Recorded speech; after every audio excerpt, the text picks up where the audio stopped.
नमस्कार प्यारे साथियों, कैसे हैं आप लोग? उम्मीद करते हैं काफ़ी स्वस्थ होंगे, आनंदमयी होंगे और आपकी तैयारी अच्छी चल रही होगी। ओनली आईएएस के एनवायरनमेंट सीरीज में हमारा ये अगला लेक्चर होगा, जहाँ पर पॉल्यूशन के जो बचे टॉपिक्स हैं, उसे हम कवर करवाने वाले हैं। इसमें आपका वाटर पॉल्यूशन से लेकर radio active pollution, air pollution तो हमने वैसे कर लिया है। उसके साथ-साथ हम देखेंगे मैराइन पॉल्यूशन। मैराइन पॉल्यूशन में भी बहुत सारे वैराइटीज आती हैं, ओशियन एसिडिफिकेशन, उन सब मुद्दों पर हम चर्चा करने वाले हैं। तो काफ़ी ज़्यादा इंटरैक्टिव सेशंस होने वाला है, बस आप शांति से सुनिए, आपका एक-एक कांसेप्ट क्लियर होता चला जाएगा और आप कॉन्फिडेंट महसूस करेंगे आंसर राइटिंग में। So let's start without much delay. तो देखिए, जब हम बात करते हैं वाटर पॉल्यूशन की, तो इस कीवर्ड को ब्रेक डाउन करना है। When the water gets polluted, इसको हम वाटर पॉल्यूशन कहेंगे। अब वाटर पॉल्यूशन में क्या-क्या चीजें आ सकती है, थोड़ा सा सोचने का कोशिश करिए, इन्वायरमेंट से लिंक करिए। क्या आपने रिवर देखा है? क्या आपने लैंड देखा है? लैंड नहीं, लेक्स देखा है? पोन्ड्स देखा है? अगर आपने इन सब चीजों को देखा है, तो आपने ये भी देखा होगा कि कहीं-कहीं पर ये सब जो वाटर रिजर्वायर्स हैं, वो हमें गंदे दिखते हैं। गंदे कैसे दिख सकते हैं? या तो इसमें इंडस्ट्रियल वेस्ट आ रहा है, या फिर ऑर्गेनिक और इनऑर्गेनिक वेस्ट आ रहा है, लाइक एनिमल्स, उसकी डेड बॉडीज, कभी-कभी तो ह्यूमंस की भी डेड बॉडीज फ्लोट होते हुए दिख जाती हैं। तो ये सब क्या है? ये सब कहीं न कहीं हमारे वाटर को पॉल्यूट करता है। तो इसके सोर्सेस क्या हैं और इसका इम्पैक्ट क्या होता है और क्या गवर्नमेंट ने इनिशिएटिव ले रखा है, तो इन सब डायमेंशंस पर हम धीरे-धीरे चर्चा करने वाले हैं। तो थोड़ा-सा हमने बेसिक ओवरव्यू दिया, हालाँकि एक बात सोचने वाली है कि लगभग आपका 97% जो है वो ओशियनिक वाटर है, 3% ही फ्रेश वाटर है। और अगर हम पूरा डिस्ट्रीब्यूशन देखें तो आपको ही पता होगा, 29% लैंड है और फिर जो 71% वाटर है। इस 71% वाटर का अगर हम फर्दर डिस्ट्रीब्यूशन करते हैं तो हमें ये 97% प्लस जो आपका 3% वाला आता है वो आ जाता है। अब इस 3% वाले में भी देखेंगे कि मेजोरिटी ऑफ द वाटर्स जो है वो ग्लेशियर्स, स्नो में स्टोर्ड होती है। ठीक है, तो हमारे लिए जो पीने वाला पानी होता है, मेनली कहाँ से आते हैं? या तो रिवर से, या फिर आपके अंडरग्राउंड वाटर या ग्राउंड वाटर जो मौजूद होते हैं वहां से आते हैं। ठीक है, तो जब पॉल्यूशन की समस्या आती है तो ग्राउंड वाटर में भी पॉल्यूशन होगा। कैसे होगा, उन सब पर हम चर्चा करने वाले हैं, साथ के साथ रिवर पॉल्यूशन। तो समझिए कि इसका जो इम्पैक्ट है वो काफी ब्रॉडर हो सकता है। इकोनॉमिक इम्पैक्ट होगा, हेल्थ इम्पैक्ट होगा, और जो हमारा नेशन है एज ए ग्लोबल रिप्रेजेंटेटिव, उसका जो एक ऐसा कह सकते हैं कि पावर है दुनिया में आगे निकलने की, वो भी प्रभावित हो सकता है। क्योंकि अगर आपका ह्यूमन रिसोर्सेस, ह्यूमन कैपिटल ही कमजोर है, तो फिर जो ग्लोबल नेशंस है वो आपको वैल्यू नहीं देंगे। Africa is the great example. वहां पर रिसोर्सेस हैं, लेकिन ह्यूमन कैपिटल उतनी ज्यादा इवॉल्व नहीं हुई है। तो वहां पर देखिए आप, ग्लोबल नेशंस उतना ज्यादा वैल्यू नहीं देते हैं। और दूसरी इंपॉर्टेंट बात, पॉवर्टी से तो वो झेल ही रहे हैं। तो आप समझिए कि अगर ह्यूमन कैपिटल ग्रोथ नहीं होता है, तो फिर उसका खामियाजा नेशनल लेवल पर तो है ही, इंटरनेशनल लेवल पर भी हमें देखने को मिलता है। तो हमने थोड़ा सा इंटरलिंक किया ताकि आप अच्छे से समझ जाए ये जो आपका वाटर पर्सपेक्टिव है with the different angle. Okay, तो ये हमने आपको बता दिया contamination of water bodies mainly due to the human activities. क्योंकि ये जो हम पॉल्यूशन वाली बात करते हैं, इसमें मोस्टली ह्यूमन एक्टिविटीज के ही कारण होता है, चाहे एयर पॉल्यूशन हो, वाटर पॉल्यूशन हो। हालांकि जो नेचुरल फैक्टर्स होते हैं वो भी इन्वॉल्व होते हैं, लेकिन ह्यूमन पर्सपेक्टिव का रोल ज्यादा होता है, and it affects the ecosystem services that the environment that the ecosystem provide. और ऑलरेडी हमने इकोसिस्टम सर्विसेज, इन्वायरमेंट सबके बारे में बड़े बड़े लेक्चर लिए हैं, तो उसको आपको ध्यान में रखना है कि ये सब जो टर्म्स है क्या होते हैं। और जनरली जब आप आंसर लिखेंगे ना, तो ये सब टर्म आने चाहिए, इकोसिस्टम सर्विसेज, ओके, क्योंकि ये सब इन्वायरमेंटल टर्म्स है, जितना आप यूज करेंगे उतना और अच्छा आपकी मेंस आंसर राइटिंग की जो प्रोग्रेस है वो इम्प्रूव होगी।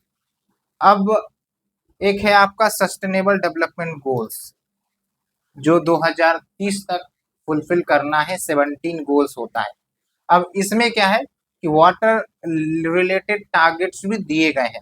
जैसे आप देखिए सस्टेनेबल डेवलपमेंट गोल 6 है, that talks about clean water and sanitation. तो इसमें क्या कहा जाता है, यूनिवर्सल एक्सेस होना चाहिए, as well as sustainable management होना चाहिए वाटर का, और सैनिटेशन तो होना ही चाहिए। फिर है sustainable development goal 14, that talks about conserving and sustainably using ocean, sea and marine resources. अगर हम सस्टेनेबली नहीं यूज करते हैं तो मान के चलिए हमारा जो फ्यूचर जनरेशन आने वाला है उसके पास रिसोर्स नहीं होगा। एक ऐसी ही बात हो जाएगी जैसे एक गरीब के घर में बच्चे पैदा लेता है तो उसका जो भविष्य है वो अंधकार में दिखता है, क्योंकि वो उतनी ज्यादा रिसोर्सेस उस पेरेंट्स के पास नहीं होती है कि बच्चों को उचित शिक्षा दी जाए, उचित स्वास्थ्य दिया जाए। तो यही है कि अगर हमारा फ्यूचर जनरेशन इन सब समस्याओं से निपटना चाहता है तो हमें sustainable use of the resources that has been provided by the nature, उस पर खेल खेलना होगा। इस बात को उम्मीद करते हैं आपको समझ में आया होगा। उसके साथ साथ ये भी देखना है कि जब आप मेंस आंसर राइटिंग लिखेंगे तो ये दो आपका कंक्लूजन में आ सकता है इस टॉपिक के ऊपर, क्योंकि एसडीजी का रेफरेंस हम कंक्लूजन में दे सकते हैं और इससे जो इम्प्रिंट है वो अच्छा बनता है। अब आप आंसर लिखेंगे तो कुछ फैक्ट्स तो चाहिए ना वाटर पॉल्यूशन के रिगार्डिंग, तो क्या है, तो एक तो ये आप देखिए वाटर की अवेलेबिलिटी का क्राइसिस चलता है। डब्ल्यूएचओ की बात करें, वर्ल्ड हेल्थ ऑर्गेनाइजेशन, तो यहाँ पर देख सकते हैं लगभग 2 बिलियन पीपल यानी कि 200 करोड़ लोग, 200 करोड़ लोग वाटर स्ट्रेस्ड कंट्री में रहते हैं। और ये कुछ कुछ जगहों पर और ज्यादा एग्जेजरेट हो सकता है, बढ़ सकता है। जैसे आप समझिए कि इंडिया में इतनी ज्यादा पॉपुलेशन है और आने वाले समय में पॉपुलेशन और बढ़ेगी, तो जो वाटर रिसोर्सेज की डिमांड है वो तो बढ़ेगा ही, साथ के साथ जो हम प्रोडक्शन कर रहे हैं, हम डेवलपिंग से डेवलप नेशन की बनने पर जा रहे हैं, तो आप मान के चलिए कि जो बाई प्रोडक्ट्स हैं वो भी तो यूज होंगे, वो भी तो निकलेंगे। अब जैसे इंडस्ट्रियल प्रोडक्शन, इंडस्ट्रियल ग्रोथ हो रहा है, तो भाई जो जो इंडस्ट्री में वाटर काफी ज्यादा यूज होता है, तो भाई बाय प्रोडक्ट जो है वो तो पोल्यूटेड वाटर ही निकल कर आएंगे। और अगर उसका ट्रीटमेंट नहीं किया गया, उसको वैसे ही रिवर में, लेक्स में छोड़ दिया गया, तो फिर बायोडाइवर्सिटी और ह्यूमन हेल्थ दोनों का साथ साथ नुकसान होगा। इस चीज को आप समझिए। उसके साथ आप देख सकते हैं almost 60% of the polluted river in India stretch exist in 8 state, सिर्फ 8 स्टेट में 60% ऑफ द पॉल्यूटेड रिवर है। कौन कौन सा है, मैप आप ऐसे बनाइए और थोड़ा मैप डाउन करिए। महाराष्ट्र यहाँ पर है, असम इस साइड है, मध्य प्रदेश सेंट्रल इंडिया में हो गया, केरला हो गया, उसके बाद गुजरात, ओडिशा, वेस्ट बंगाल, कर्नाटका। तो अगर हमें रिवर पॉल्यूशन से निपटना है, एक तो ये है कि भाई जिन जगहों पर, जिन राज्यों में दिक्कतें ज्यादा हैं, पॉल्यूशन की समस्या ज्यादा है, वहां पर हम फोकस करेंगे, वहां पर हम ज्यादा फंड लगाएंगे, वहां पर हम ज्यादा मशीनरी वर्कफोर्स लगाएंगे। ठीक है, ये कहते हैं एसिमेट्रिक ट्रीटमेंट, है ना, based on the needs, based on the demands. उसके बाद है safely managing drinking water service. कुछ डाटा है लेकिन मैंने इसको उतना रेलेवेंट नहीं समझा, क्योंकि भाई एक दो डाटा याद रखना ठीक है, हर जगह हम डाटा तो नहीं रखेंगे, बस हमें रेफरेंस के लिए देना पड़ता है। हाँ, ये ध्यान रखेंगे कि नीति आयोग के अनुसार ओवरऑल 70% जो फ्रेश वाटर सोर्सेस हैं हमारे देश में वो कंटेमिनेट हो चुके हैं। यानी कि यहाँ पर पॉल्यूटेंट्स है, पॉल्यूटेंट्स हो सकते हैं organic, micro organism, harmful micro organism, bacteria जिसके कारण कॉलेरा हो सकता है, अदर डिजीजेज हो सकती हैं। और आप देखिए कि India ranks 120 out of 122 countries in terms of water quality. तो भाई कल कोई विदेशी हमारे देश में टूरिज्म के लिए आएगा और वो अगर इस रिपोर्ट को देख ले तो भाई हो सकता है वो अपना प्लान कैंसिल कर दे। ठीक है, जैसे आप समझिए कि एयर पोल्यूशन की समस्याएं ठंड में काफी ज्यादा रहेंगी, न्यूज में रहेगा, इंटरनेशनल मीडिया में भी चल सकता है। तो भाई जो टूरिस्ट फॉल है वो हो सकता है कम हो जाए, तो हमारा टूरिस्ट रेवेन्यू भी तो प्रभावित हो सकता है। समझ में आ रहा है आपको बातें कि किस प्रकार से इकोनॉमी जुड़ी हुई है, किस प्रकार से हमारा सोसाइटी जुड़ा हुआ है। ओके, एक एक कंसर्न से। तो ये हमने कुछ डाटा देख लिया। अब आप देखिए कॉजेज ऑफ वाटर पोल्यूशन, तो ये सिंपल सिंपल टर्म्स है, तो ज्यादा डिटेल में हम नहीं जाएंगे ताकि हमारा जो पूरा लेक्चर है आज पॉल्यूशन का कंप्लीट हो जाए। तो आप बस समझ सकते हैं इसको आसानी से। सीवेज वाटर यानी कि जो आपके घरों से पानी निकलते हैं, ठीक है, तो वो जो सीवेज वाटर है, कॉमर्शियल एरिया से जो पानी निकलते हैं, इसमें आपका ह्यूमन एनिमल वेस्ट शामिल हो सकता है, जो खाना पीना होता है वही नाली में बहते रहते हैं, ठीक है, या फिर केमिकल्स फ्लो जो होता है नहाने के बाद, जो आपका साबुन सब है वो सब भी क्या है, केमिकल्स है, वो भी तो पोल्यूट करता है। तो ये आपका एक फैक्टर हो गया। दूसरा है इंडस्ट्रियल वेस्ट, क्योंकि बहुत सारे जो वाटर इंटेंसिव इंडस्ट्रीज है ना, ये वाटर का इस्तेमाल करते हैं किस लिए, बेसिकली प्रोडक्ट मैन्युफैक्चरिंग के लिए, या फिर अगर हम थर्मल पावर प्लांट की बात करें तो जो वाटर स्टीम किया जाता है for the production of energy, and उसको फिर बहाया जाता है रिवर्स में। अब वो ट्रीट होगा तो सही है, नहीं तो जो हॉट वाटर होते हैं हाई टेम्परेचर वाले उसको रिलीज कर दिया जाता है रिवर्स में। तो भाई ऐसे में जो रिवर की टेम्परेचर है स्लाइटली इंक्रीज हो जाती है, और जो डिजोल्व ऑक्सीजन है वो कहीं ना कहीं कम हो जाता है, और इसके कारण भी जो एक्वेटिक ऑर्गेनिज्म है जिनको ऑक्सीजन की जरूरत होती है उनको इनफ ऑक्सीजन नहीं मिलता है, और हाइपोक्सिया जैसा सिचुएशन बन जाता है। तो ये हमने थोड़ा सा आपको बताया। उसके साथ साथ हैवी मेटल्स सब भी रिलीज हो सकते हैं फ्रॉम द इंडस्ट्रीज। ओके, अगर आप रिलेटेड है किसी कंपनी में आपने जॉब किया होगा, ठीक है, तो आपको हो सकता है इसके बारे में और अच्छे से पता होगा। फ्रेंड्स, यहाँ पर आपके लिए एक रिक्वेस्ट है, अगर आपको लगता है कि हम आपके स्टडी में कंट्रीब्यूट कर रहे हैं तो आपसे गुजारिश है कि आप हमें प्लीज इस यूपीआई आईडी पर जो भी आपको मन करे वो अमाउंट आप हमें भेज सकते हैं। It's totally depends on you, there is no minimum threshold. Okay, so चलिए फ्रेंड्स हम चलते हैं आगे।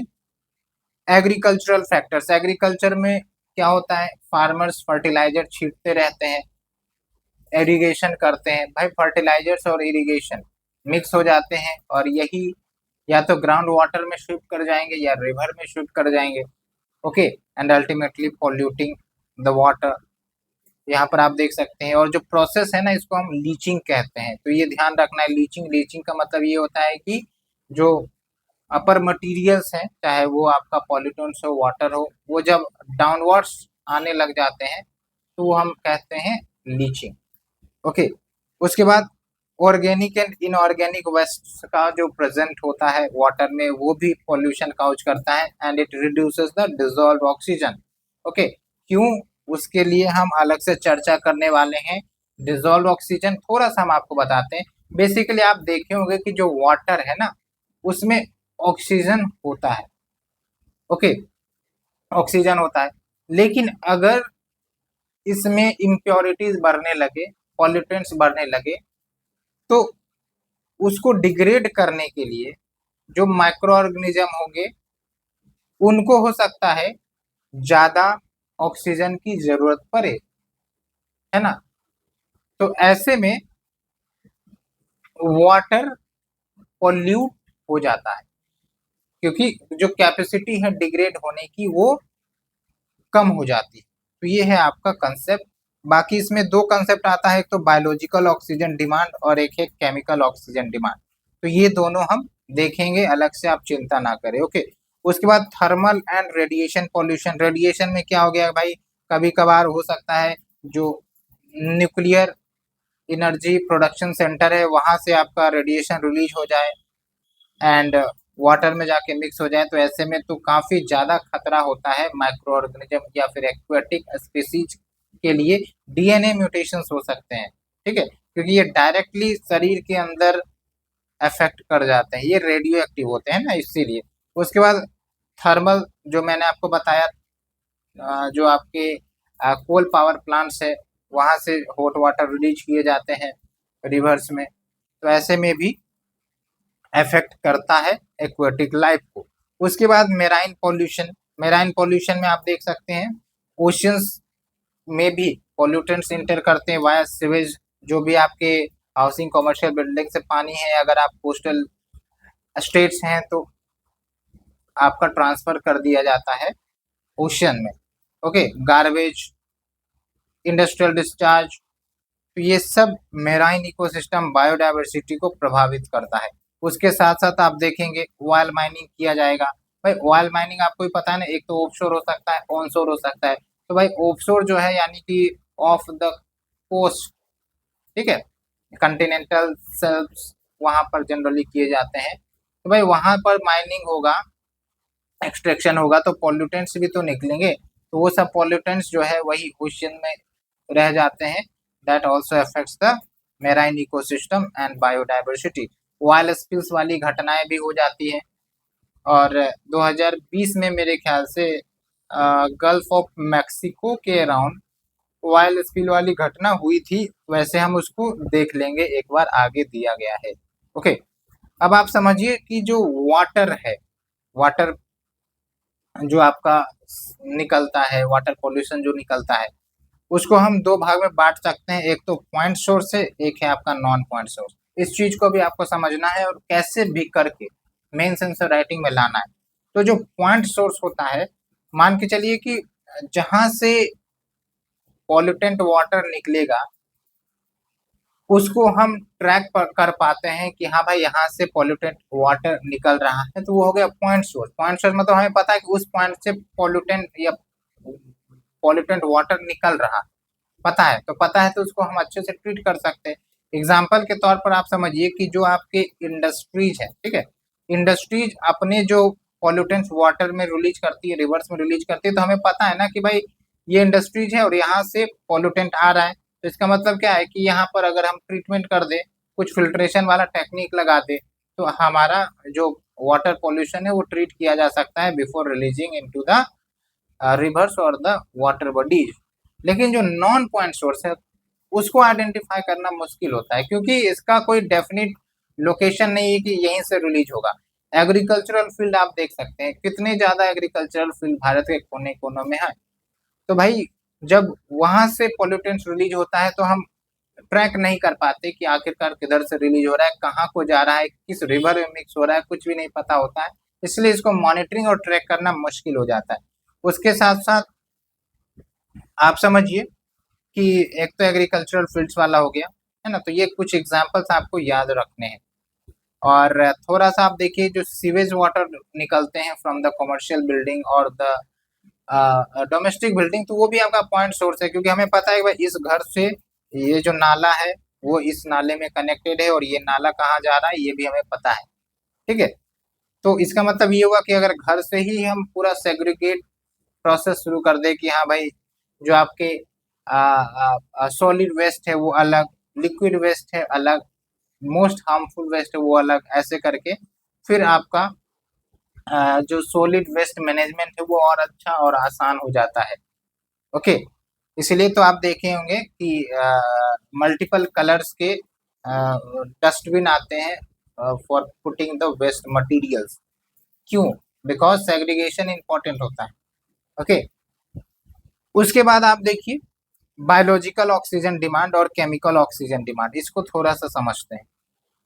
अब बायोलॉजिकल ऑक्सीजन डिमांड एक है, ऑक्सीजन डिमांड को देख ले तो ऑक्सीजन डिमांड का मतलब हुआ कि जो माइक्रो ऑर्गेनिज्म वाटर में प्रेजेंट है उसको जो ऑक्सीजन की जरूरत है for the decomposition of the waste, चाहे वो ऑर्गेनिक हो इनऑर्गेनिक हो, तो हो गया आपका ऑक्सीजन डिमांड। और थोड़ा ये ध्यान रखेंगे आप कि ऑक्सीजन डिमांड जितना ज़्यादा होगा तो इसका मतलब ये है कि उस वाटर में पॉल्यूशन काफ़ी ज़्यादा था, तभी तो जो ऑक्सीजन की डिमांड है ज़्यादा है। अगर पॉल्यूटेंट्स कम रहता तो फिर ऑक्सीजन की डिमांड नहीं होती, क्योंकि वो आसानी से उसको अवेलेबल ऑक्सीजन में डिकम्पोज करवा देता। लेकिन पॉल्यूटेंट ज़्यादा होने के कारण आपका ऑक्सीजन डिमांड भी ज़्यादा होता है। ओके, ये ध्यान रखना है। अब इसमें दो कंसेप्ट आते हैं, एक तो बायोलॉजिकल ऑक्सीजन डिमांड और एक है आपका chemical oxygen demand. Biological oxygen demand में क्या होता है कि जो ऑक्सीजन जरूरत होती है by the biological micro organism like bacteria in the given water sample for the breakdown of organic matter. कैसे ब्रेकडाउन होता है? ये ऑक्सीजन लेता है, ऑक्सीडेशन के माध्यम से ये ब्रेकडाउन करते हैं, तो ये है आपका बायोलॉजिकल ऑक्सीजन डिमांड। ठीक है, and it acts as a level of environmental pollution. वही मैंने आपको बताया, जितना ज्यादा बीओडी उतना ज्यादा कंटेमिनेटेड है हमारा वाटर, जितना कम उतना कम कंटेमिनेशन है, ये आपको ध्यान रखना है। अब क्या है chemical oxygen demand? Chemical oxygen demand थोड़ा रिलेटिवली गुड पैरामीटर होता है for measurement of water pollution. वो इसलिए क्योंकि यहाँ पर भी ऑक्सीजन की कैपेसिटी देखी जाती है which is required for the decomposition of organic as well as inorganic material. यहाँ पर ध्यान रखना है, यहाँ पर इनऑर्गेनिक मटेरियल को भी हम शामिल करते हैं to measure the water pollution. Okay, और इसमें जो ऑर्गेनिक है इसमें भी दो आ सकते हैं, बायोडिग्रेडेबल, नॉन बायोडिग्रेडेबल, तो ये ध्यान रखना है आपको। तो डिफरेंस क्या है आपका कि जो केमिकल ऑक्सीजन डिमांड है, it is the oxygen required for the chemical oxidation of the total organic matter in the water. Okay, ये आपको समझना है। तो बेटर इंडिकेटर कौन है? Chemical oxygen demand. और फिर बायोलॉजिकल ऑक्सीजन डिमांड में हम ऑर्गेनिक मटेरियल्स के डिकम्पोजिशन के लिए जो ऑक्सीजन की जरूरत होती है उसको हम रेफर करते हैं। तो उम्मीद करते हैं आपको ये जो वीडियो है समझ में आया होगा, क्योंकि यही सब कंसेप्ट अगर नहीं समझ में आता है तो बाद में प्रीलिम्स में भी दिक्कत होता है, और प्रीलिम्स में क्वेश्चन पूछा गया है इसके बारे में। इसलिए हमारा फोकस रहता है कि आपको कंसेप्चुअल क्लैरिटी के साथ चीजें बताई जाए। अब आप समझिए जो नेक्स्ट टॉपिक है आपका इफेक्ट ऑफ वाटर पॉल्यूशन। थोड़ा सा आप अपने सराउंडिंग में देखिए, आप थोड़ा सा खुद ऑब्जर्वेशन करिए कि क्या इफेक्ट होता होगा वाटर पॉल्यूशन का। क्या ह्यूमन के हेल्थ पर नहीं होता है? बिल्कुल है। क्या आपके बायोडाइवर्सिटी लॉस नहीं होती है? बिल्कुल। क्या आपका डिजीज नहीं होता है? बिल्कुल। कोलेरा जो भी है ना, कोलेरा या वाटर बोर्न डिजीजेज, वो सब आपका इम्पैक्ट डालती है ह्यूमंस के ऊपर। अब आप समझिए कि जो मच्छर सब है वो सब भी पनपते हैं पॉल्यूटेड वाटर में, ओपन वाटर में, है ना। उसके बाद आप समझिए कि बहुत सारे इंडस्ट्रियल वेस्ट अगर रिवर या वाटर में मिक्स होते हैं तो उसके कारण जो ड्रिंकिंग वाटर है वो कंटेमिनेट होती है, और हमारे शरीर में कभी कभी आप देखेंगे कि आर्सेनिक की मात्रा बढ़ जाती है because of the water contaminated with arsenic, है ना। तो कुछ कुछ राज्यों में आप देखेंगे कि उनका जो ड्रिंकिंग वाटर है, ग्राउंड वाटर, उसमें आर्सेनिक कंटेमिनेशन ज्यादा होता है, that also affect the health of the human beings. Okay, फिर एक कैडमियम कंटेमिनेशन, मतलब वाटर में कैडमियम मिल गया और अगर वो हमारे शरीर में जा रहा है वाया ड्रिंकिंग, तो इसके कारण इटाई इटाई डिजीज होता है and can further cause cancer.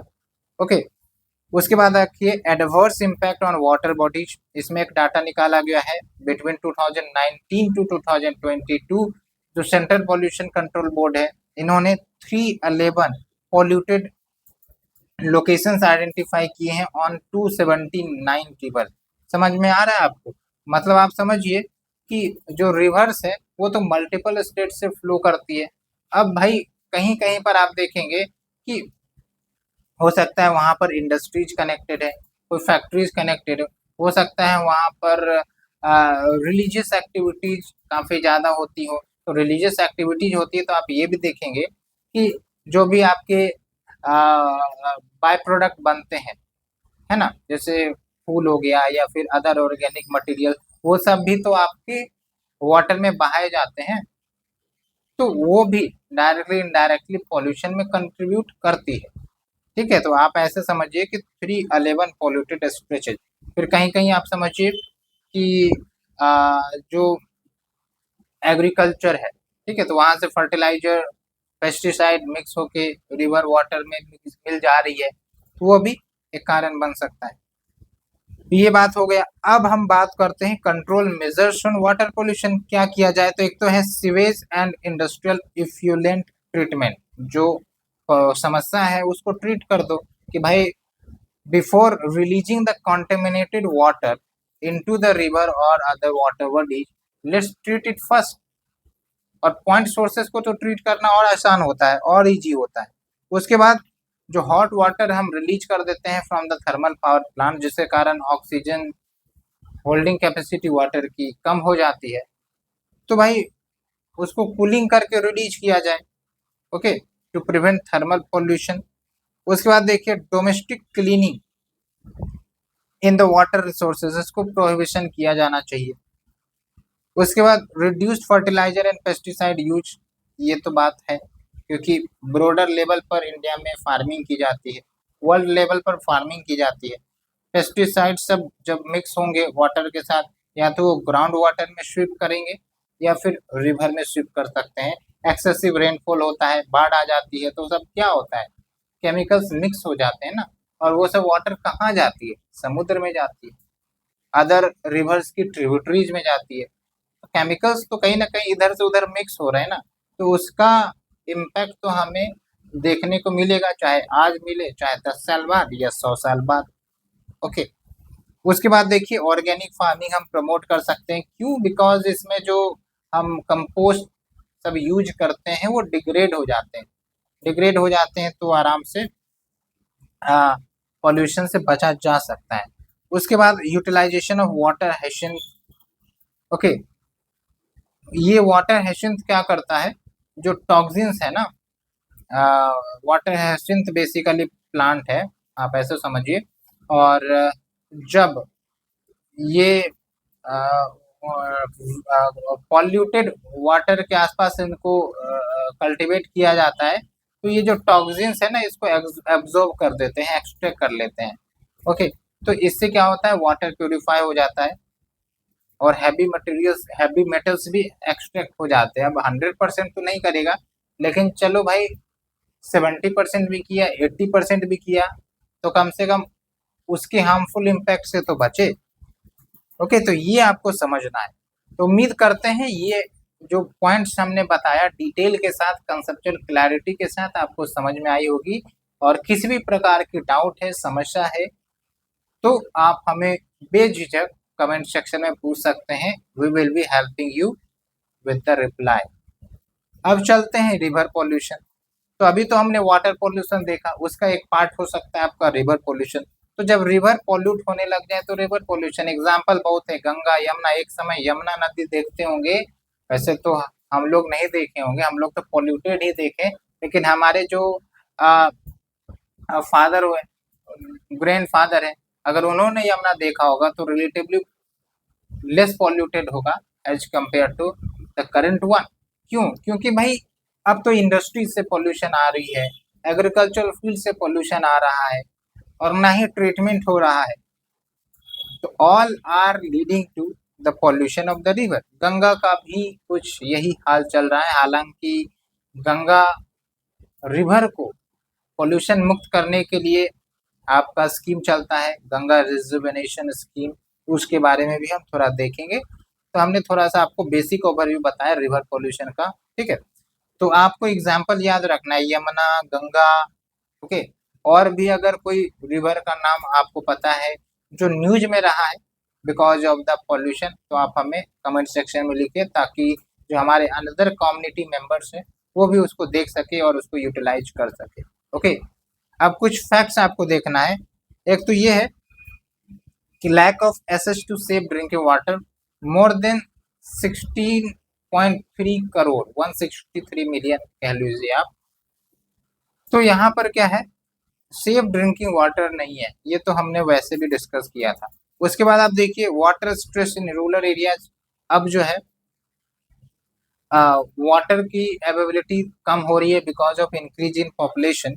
Okay, और साथ के साथ हर जगह पर वाटर की अवेलेबिलिटी नहीं होती है because of the climatic barrier. आप देखेंगे महाराष्ट्र और सब में वाटर की क्राइसिस हो जाती है, कर्नाटका में वाटर की क्राइसिस हो जाती है क्योंकि वहाँ पर ग्राउंड वाटर की सुविधा उतनी ज़्यादा नहीं है because of the geomorphic factors. एक तो जियोमॉर्फिक फैक्टर्स है, बाकी दूसरा क्लाइमेटिक फैक्टर्स भी होता है ना। उसके बाद देखिए वाटर स्कैर्सिटी की बात करें तो 2025 में इंडिया का जो पर कैपिटा वाटर अवेलेबिलिटी है वो 1341 क्यूबिक मीटर्स होने वाली है और 2050 आते आते 1140 क्यूबिक मीटर्स होगी, यानी कि एक व्यक्ति को जो वाटर मिलेगा 2050 आते आते वो इतना मिलेगा एवरेज। ओके, तो आने वाले समय में वाटर स्कैर्सिटी बढ़ेगी, ये दर्शाता है। ये आप थोड़ा सा ध्यान रखिए, इस डाटा को आप कोट भी कर सकते हैं। बाकी हमने नीति आयोग का जो कंपोजिट वाटर मैनेजमेंट इंडेक्स है उसमें इंडिया का आप रैंक देख सकते हैं 120 आउट ऑफ 122 कंट्री। इसमें भी आप समझिए कि विभिन्न स्टेट्स के डिफरेंट इश्यूज होंगे। कोई कोई स्टेट होगा जहाँ पर वाटर स्कैर्सिटी, वाटर की समस्या काफ़ी ज़्यादा होती है, जैसे बार बार आप देखते होंगे जो कर्नाटका और तमिलनाडु का इश्यू चलता है कावेरी रिवर वाटर डिस्प्यूट। क्यों चलता है? क्यों आने वाले समय में भाई वाटर का स्ट्रेस होने वाला है और जो वाटर की रिक्वायरमेंट वो फुलफिल नहीं होगी तो ये लोग बोलेंगे ना कि हमें इतना सप्लाई चाहिए वाटर का, वो बोलेंगे कि नहीं हम नहीं दे सकते, हमारा जो स्टेट के जनसंख्या है वो प्रभावित हो जाएंगे। तो इससे आपका एक समस्या क्या होगा आने वाले समय में, ये जो इंटर स्टेट वाटर डिस्प्यूट्स हैं वो आने वाले समय में बढ़ सकती है। Okay, inter state water dispute and can lead to challenges to the internal security. तो आप लिंक को समझ रहे हैं। ओके, अब सोर्सेस ऑफ रिवर पोल्यूशन क्या है? एक तो मेराइन डंपिंग कि भाई कुछ ना कुछ केमिकल्स वेस्ट डंप किए जा रहे हैं रोज के रोज, हाउस होल्ड वॉस्ट हो, चाहे ओशन की बात क्यों ना हो, ठीक है, डायरेक्टली इनडायरेक्टली वो ओशन में भी मिल जाती है, तो ये आपका मेराइन पोल्यूशन बढ़ा रहा है। उसके बाद सीवेज एंड वेस्ट वाटर, ये हमने देखा ही एग्जाम्पल के तौर पर। देखिए in cities like Delhi untreated sewage is discharge into the Yamuna river और इसके कारण इकोलॉजिकल डिग्रेडेशन हो रहा है, वाटर बोर्न डिजीज भी होता है। अब ये कीवर्ड आपको ध्यान रखना है, इकोलॉजिकल डिग्रेडेशन, यानी कि हमारी जो इकोलॉजी है वो डिग्रेड हो रही है बिकॉज ऑफ द पोल्यूशन। उसके बाद एक्सेसिव फर्टिलाइजर एंड पेस्टिसाइड, हमने बताया है आपको, chemical and effluence from the industries वो रिलीज हो रही है। अब जैसे जैसे इंडस्ट्रियलाइजेशन होगा, वाटर इंटेंसिव इंडस्ट्रीज आएंगी तो फिर चांसेस आर हाई है कि वाटर पोल्यूट होंगे। ओके, यमुना नदी के किनारे बहुत सारे इंडस्ट्रीज सिचुएटेड है। अब भाई क्या पोल्यूशन हो रहा है, कितनी लेवल की पोल्यूशन इंडस्ट्रीज कर रही है, उसका मॉनिटरिंग तो होना जरूरी है। वैसे पता नहीं होता है कि नहीं, अगर आपको थोड़ा आइडिया है तो आप हमें कमेंट सेक्शन में बता सकते हैं। उसके बाद है garbage dumping, sand dredging, sand निकालना भी कहीं ना कहीं वाटर पोल्यूशन कर सकता है क्योंकि हाई क्वालिटी सैंड जो फिल्ट्रेशन का काम करती है, ओके, लेकिन वो जब एक्सट्रैक्ट आउट होगा because of the booming construction industry तो फिर वो पोल्यूट करेगी। उसके बाद एक है कि फॉर्मलिन कॉन्टेमिनेशन, फॉर्मलिन या फॉर्मल्डिहाइड, ये फॉर्मल्डिहाइड जो है ना प्रिजर्वेटिव के रूप में यूज होता है, यानी कि आप कोई भी ऑर्गेनिक प्रोडक्ट को फॉर्मल्डिहाइड में रखते हैं तो वो प्रोटेक्टेड होती है ना, बची हुई होती है, लेकिन ये जो है ना कार्सोजेनिक है और ये अगर वाटर में मिक्स होता है डायरेक्टली इनडायरेक्टली और बाय अनदर सोर्स तो फिर ये वाटर को कंटेमिनेट करेगा।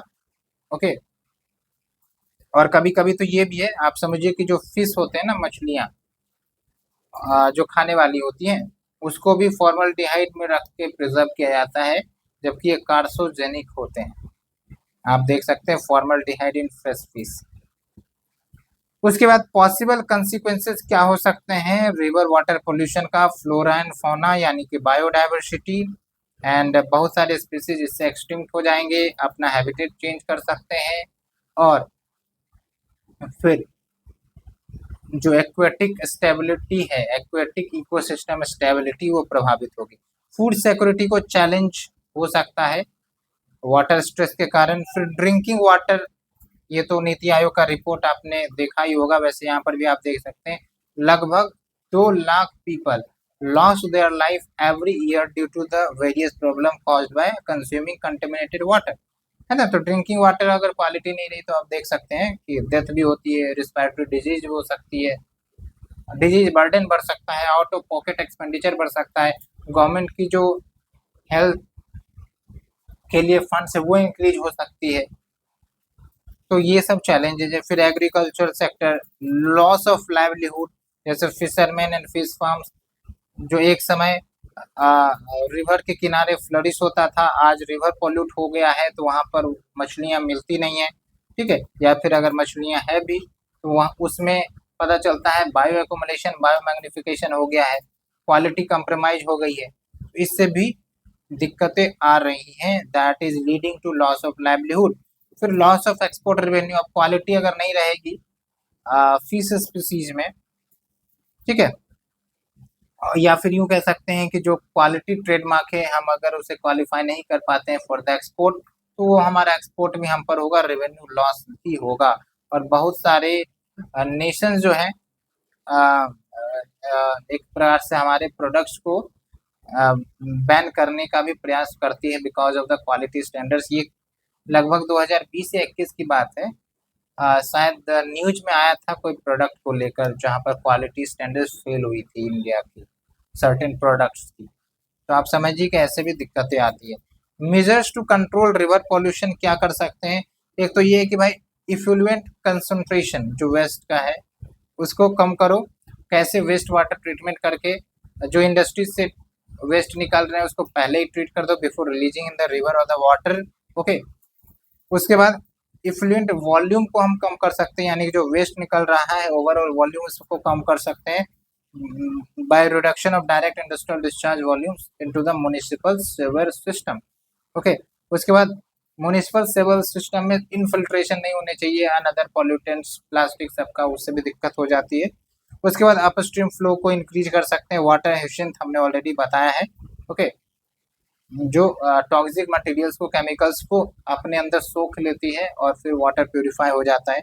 फिर रिवर्स को रिजुवेनेट करने की जरूरत है, यानी कि जो रिवर्स पॉल्यूट हो गई है जैसे यमुना है, गंगा है, तो इनको रिजुवेनेशन का कार्य करना है। रिजुवेनेशन का मतलब ये है कि इनको साफ सफाई करो, फिर से इसको जिंदा करो, जो इनकी क्वालिटी मर गई है, कमजोर हो गई है, फिर से जिंदा किया जाए, यही है आपका रिजुवेनेटिंग द रिवर्स। और इसके लिए गंगा रिवर के लिए खास करके national mission for clean Ganga चलता है, that talks about prevention, control and abatement of the environmental pollution.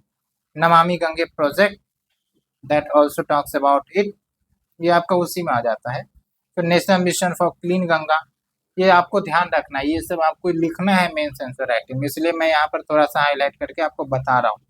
फिर आप देखिए नेशनल वाटर पॉलिसी 2012, इसको इफेक्टिव तरीके से इम्प्लीमेंट करने की जरूरत है, क्योंकि ये जो policy talks about to deal with the pollution in the water and also talks about conserving the water resources through optimal, economical, sustainable and equitable means, okay। तो यहाँ तक उम्मीद करते हैं आपको कोई भी डाउट नहीं रहा होगा।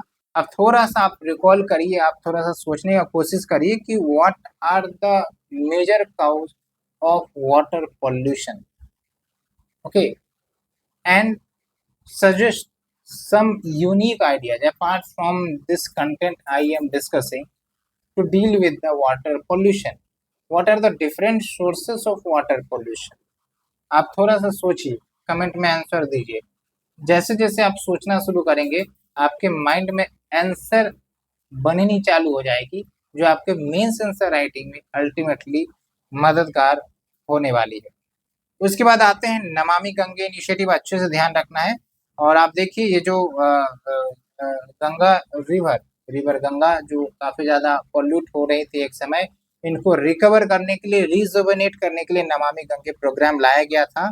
और यूनाइटेड नेशन ने नमामि गंगे इनिशिएटिव्स को one of the top 10 world restoration flagship program के अंदर डाला है, that aims to revive the natural world. आप समझिए 10 में से एक, तो ये भी भारत की जो पॉल्यूशन को डील करने की क्रेडिबिलिटी है, कैपेबिलिटी है, वो ग्लोबल लेवल पर भी दिख रहा है।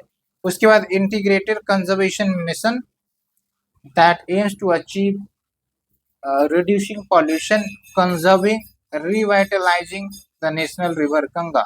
इसमें और भी बहुत सारे फर्दर डिटेल है, लेकिन उतना डिटेल में जाने की जरूरत नहीं है।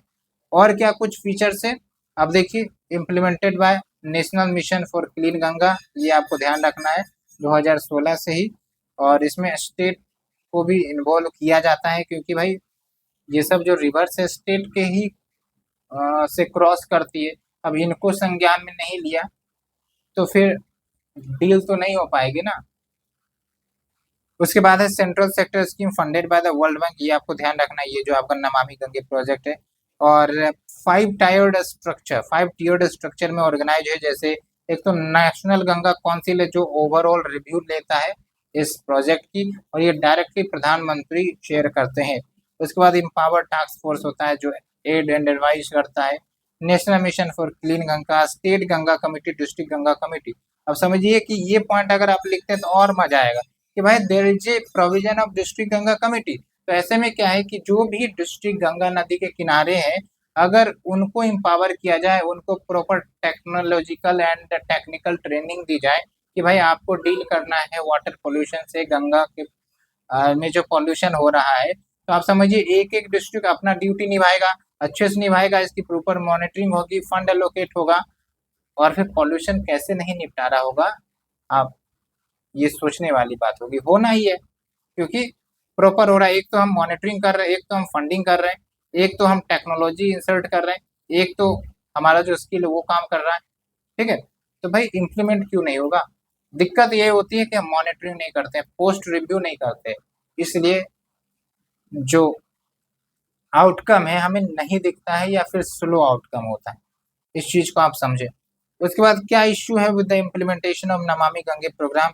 एक तो प्रोजेक्ट डिले हो जाता है, वही मैंने आपको बताया। एक तो फाइनेंशियल इशू आ जाती है, फाइनेंशियल इशू आ जाती है। तो वे फॉरवर्ड वही है कि फाइनेंशियल इशू की अगर दिक्कत है तो भाई इसको कहीं ना कहीं बढ़ाना होगा, डाइवर्सिटी लाना पड़ेगा कि और भी तरीके से फाइनेंस आए। तो implement the pricing mechanism to generate sufficient revenues for the operation of this scheme. जैसे अब क्लीन करना है रिवर गंगा को, भाई अब मशीनरी की जरूरत है, पता चला मशीनरी का कॉस्ट 5 लाख, फंड का ही क्राइसिस हो जाएगा, है ना। तो इसीलिए पैसे तो होने चाहिए। उसके बाद जो भी platforms like river cities alliance, इन सबको यूटिलाइज किया जाना चाहिए to facilitate the exchange of best practice. एक इंपॉर्टेंट बात ध्यान रखना है आपको कि स्टेट और सेंटर के बीच कोऑर्डिनेशन होना चाहिए, क्योंकि अगर एक मान के चलिए कि जो सेंटर है अब कोई दूसरी पार्टी का है और स्टेट जो है वहां पर दूसरी पार्टी है, अब पता चला कि दोनों में 9-6 का अंतर है, तो ऐसे में कोऑर्डिनेशन नहीं करेंगे स्कीम्स में। कोऑर्डिनेशन नहीं होगा तो इम्प्लीमेंटेशन चैलेंज हमेशा रहेंगे। सेंटर बोलेंगे इम्प्लीमेंट करो, वो बोलेगा हमारे पास पैसे नहीं है, हमारे पास इफिशिएंट अमाउंट ऑफ एडमिनिस्ट्रेशन या ऑफिसर्स नहीं है। तो ये सब कुछ ना कुछ दिक्कतें चलती रहती है, और ये आप बार बार रेगुलर न्यूज में देखते रहे होंगे। ऐसा जो सेंटर स्टेट टसल है ना, वो चलता है खासकर अपोजिंग पार्टीज के बीच में। तो उम्मीद करते हैं आपको यहाँ तक समझ में आया होगा। और ये हमने total river pollution, water pollution तो देखा, अब हम मेराइन पॉल्यूशन की तरफ आएंगे। ये भी एक इम्पॉर्टेंट चैलेंज उभरता हुआ आ रहा है। ठीक है, और मेराइन पॉल्यूशन में एक तो आ जाता है आपका प्लास्टिक पॉल्यूशन, क्योंकि कंट्रीब्यूट करने वाला तो प्लास्टिक है, उसके साथ साथ ऑर्गेनिक इनऑर्गेनिक वेस्ट है, वो भी हम देखेंगे कुछ डाटा के साथ। अगर आप थोड़ा सा ब्रेक ले सकते हैं तो ब्रेक लीजिए, पानी वानी पीजिए, कुछ खाने पीने का भी बंदोबस्त करें आराम से, और उसके बाद फिर से फ्रेश माइंड के साथ देखें, आपको चीज़ें और अच्छे से समझ में आएंगी। बीच बीच में ब्रेक लेना इसलिए थोड़ा सा जरूरी हो जाता है। ठीक है, तो हम थोड़ा सा शुरुआत करेंगे मेराइन पॉल्यूशन के टॉपिक पर। और हाँ, अगर आपको हमारा इनिशिएटिव अच्छा लग रहा है तो फिर आप रुकते क्यों है? शेयर करिए, सब्सक्राइब करिए, लाइक करिए, और जितना ज़्यादा से ज़्यादा स्प्रेड करेंगे हमें और मोटिवेशन मिलती है आप लोगों के कारण, और हम और अच्छे कंटेंट लाने का प्रयास करते हैं जो काफ़ी इम्पोर्टेंट रोल प्ले करेंगे आपके सिलेक्शन में। ओके, तो मेराइन पॉल्यूशन क्या हो गया? Marine pollution is a type of pollution under the water pollution where chemicals and trash that mainly originates on the land gets washed away into the ocean. जैसे भारत में कितने coastal राज्य है, थोड़ा सा आप बताएंगे? चलिए थोड़ा सा रिकॉल करिए और कमेंट सेक्शन में जरूर बताइए। अब भाई यहाँ पर बीचेज हैं, है कि नहीं है?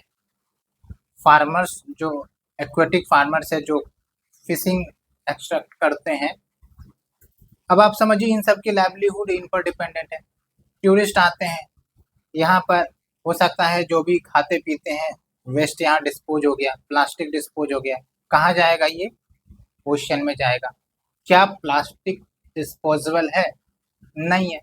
आज आपने अगर प्लास्टिक को छोड़ा है तो 100 साल के बाद भी वो वैसा ही रहेगा। माइक्रो प्लास्टिक में बदल सकता है, छोटे छोटे कण में टूट सकते हैं, लेकिन वो डिग्रेड नहीं होता है because it is not degradable.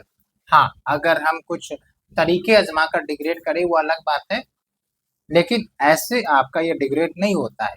Okay, ये सबसे बड़ी चैलेंजेज है प्लास्टिक पोल्यूशन की, और इससे कहीं ना कहीं दुनिया अभी निजात नहीं पा रही है।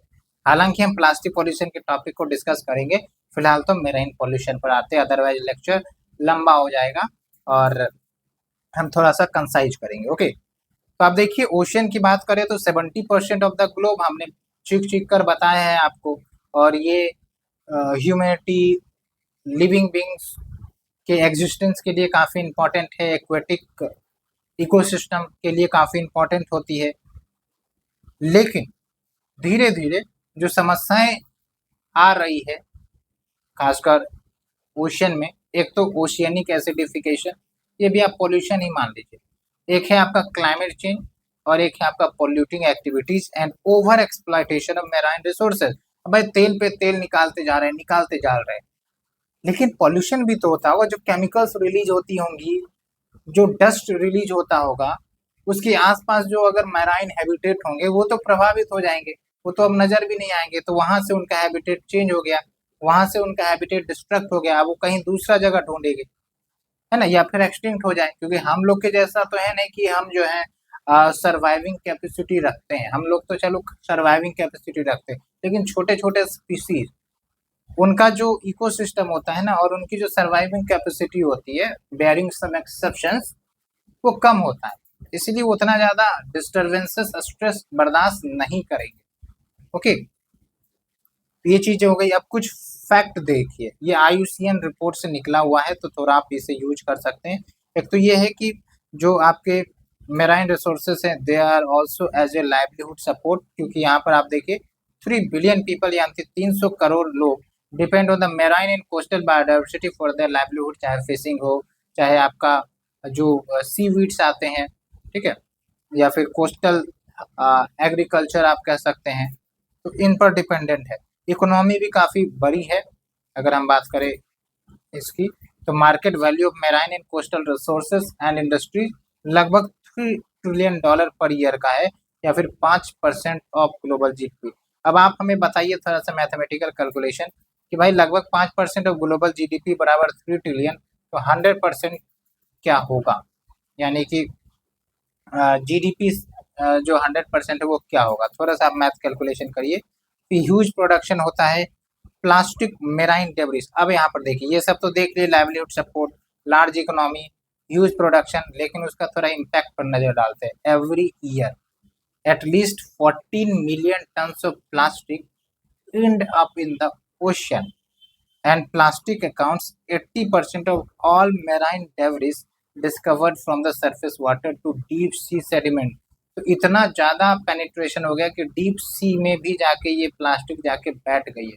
तो सरफेस तो सरफेस, डीप तो डीप, तो सरफेस बायोडाइवर्सिटी और जो डीप सीटेड बायोडाइवर्सिटी दोनों को ये अफेक्ट करेगा, क्योंकि प्लास्टिक्स में केमिकल्स होते हैं, ठीक है, और ये प्लास्टिक्स कहीं ना कहीं ये एक्वेटिक माइक्रो ऑर्गेनिज्म हम बोल रहे हैं, एक्वेटिक ऑर्गेनिज्म की हम बात कर रहे हैं, ये कंज्यूम करते होंगे और ये डिग्रेड नहीं होता, स्टोर होते जाते हैं। बायो मैग्निफिकेशन, बायो एक्यूमुलेशन होता है। यही जब हम फिश के रूप में कंज्यूम करेंगे इन्हें, तो क्या होगा, हमारे शरीर में वो भी पॉल्यूटेंट्स आ जाएंगे। तो ऐसा नहीं है कि भाई इससे सिर्फ एक्वेटिक ऑर्गेनिज्म को नुकसान है, अगर हम उन पर डिपेंडेंट है तो हम पर भी नुकसान है, बाद में कैंसर और अदर स्किन रिलेटेड डिजीज जैसी समस्याएं आ सकती हैं मनुष्य में। तो काउजेज ऑफ मराइन पोल्यूशन, एक तो सीवेज, वही बात हो गई कि भाई अनट्रीटेड चला जाता है आपका ओशियंस में, सी बॉडीज में, जैसे मुंबई और कोलकाता के किनारे जो इंडस्ट्रीज है, वेस्ट को वो सस्ता समझकर ओशियन में ही ट्रांसफर मार देते हैं, है ना। उसके बाद टॉक्सिक केमिकल जो इंडस्ट्री से रिलीज होती हैं वो भी इधर ट्रांसफर मार देते हैं, है ना। और यहाँ पर एक एग्जांपल भी दिया गया है कि जो गुजरात इंडस्ट्रियल बेल्ट है, यहाँ पर अब चूंकि इंडस्ट्रियल बेल्ट है, ह्यूज लेवल ऑफ प्रोडक्शन, तो huge level of by product, तो क्या करो, ट्रांसफर मार दो ओशन में, वाटर बॉडीज में, हो गया, सबसे सस्ता यही है। लेकिन ये सब धीरे धीरे धीरे धीरे जो कचरे हैं ना वो एक्यूमुलेट हो रहे हैं, केमिकल्स एक्यूमुलेट हो रहे हैं, और बाद में ये हम ही को काटने को दौड़ेंगे। उसके बाद run off from land based resources, ये तो है जैसे agriculture fields, fertilizer, pesticides, large scale oil spills, ये आप थोड़ा समझिए, ऑयल स्पिल्स, इस पर यूपीएससी ने क्वेश्चन भी पूछा है ना। आजकल आप देखते हैं कि कभी कभी ऑयल स्पिल्स हो जा रहे हैं, शिप जो आपका क्रूड ऑयल से भरा टैंकर है वो लेके आ रहा है, पता चला कुछ तकनीकी खराबी हो गया, शिप में शिप टकरा गया, ऑयल लीकेज हो गया, तो पूरा जो सरफेस है ओशियन का वो एकदम ऑयल से भर जाता है, और फिर उस रीजन में अगर कोई एक्वेटिक इकोसिस्टम होगा, एक्वेटिक स्पीसीज होंगी, तो वो भी नेगेटिवली अफेक्ट हो जाती है। फिर ओशियन माइनिंग हमने आपको बताया, in the region like Andaman sea ongoing mining activity pose risk to coral reef, ये अच्छे से याद रखना है। तो ऐसा नहीं है कि एक्वेटिक लाइफ हम चिल्ला के बोल रहे हैं, अगर थोड़ा सा स्पेसिफिक हो जाएंगे, कोरल रीफ, ठीक है, तो और ज्यादा अच्छा होगा। कोरल रीफ जो है इसको कहते हैं लंग्स ऑफ द ओशियन, और इस पर बहुत सारे स्पीसीज डिपेंडेंट है for the survival, for their existence. अगर कोरल रीफ डिग्रेड होती है या फिर ब्लीच हो जाती है because of the pollution, because of the climate change, तो फिर उससे एसोसिएटेड जो भी स्पीसीज है वो भी एक्सटिंक्ट हो सकते हैं, गायब हो सकते हैं। तो they are linked to each other, ध्यान रखना है आपको, ओके। और फिर आप देखिए प्लास्टिक पोल्यूशन, ये तो है। अब एक आपने नाम सुना होगा ग्रेट पैसिफिक गार्बेज बीच, तो जो आपका पैसिफिक ओशियन है, तो मेरे ख्याल से नदर्न पैसिफिक में ये ग्रेट पैसिफिक गार्बेज पैच है, जहां पर प्लास्टिक का पूरा कंसंट्रेशन एकत्रित है इस पैच में, ओके। और ये फिर ट्रीट भी नहीं हो पा रहा है। फिर है डीऑक्सीजनेशन काउजेस, डीऑक्सीजनेशन मतलब जो आपके ओशियंस है उसमें ऑक्सीजन लेवल की कमी हो जाना। It can be due to eutrophication, eutrophication क्या है हमने ऑलरेडी आपको पिछले लेक्चर में बताया, it is related to natural aging of the lake और द वाटर बॉडी। कैसे होता है थोड़ा सा आप हमें बताइए, अगर आपने नहीं समझा है तो प्लीज आप हमारे पिछले वीडियो में जा सकते हैं और उसे देखिए, उसके बाद आप यहाँ आइए फिर से सुनिए, ठीक है। बार बार रिपीट करने से लेक्चर लंबे हो जाएंगे, इसीलिए हम इसे एक्सप्लेन नहीं कर रहे हैं।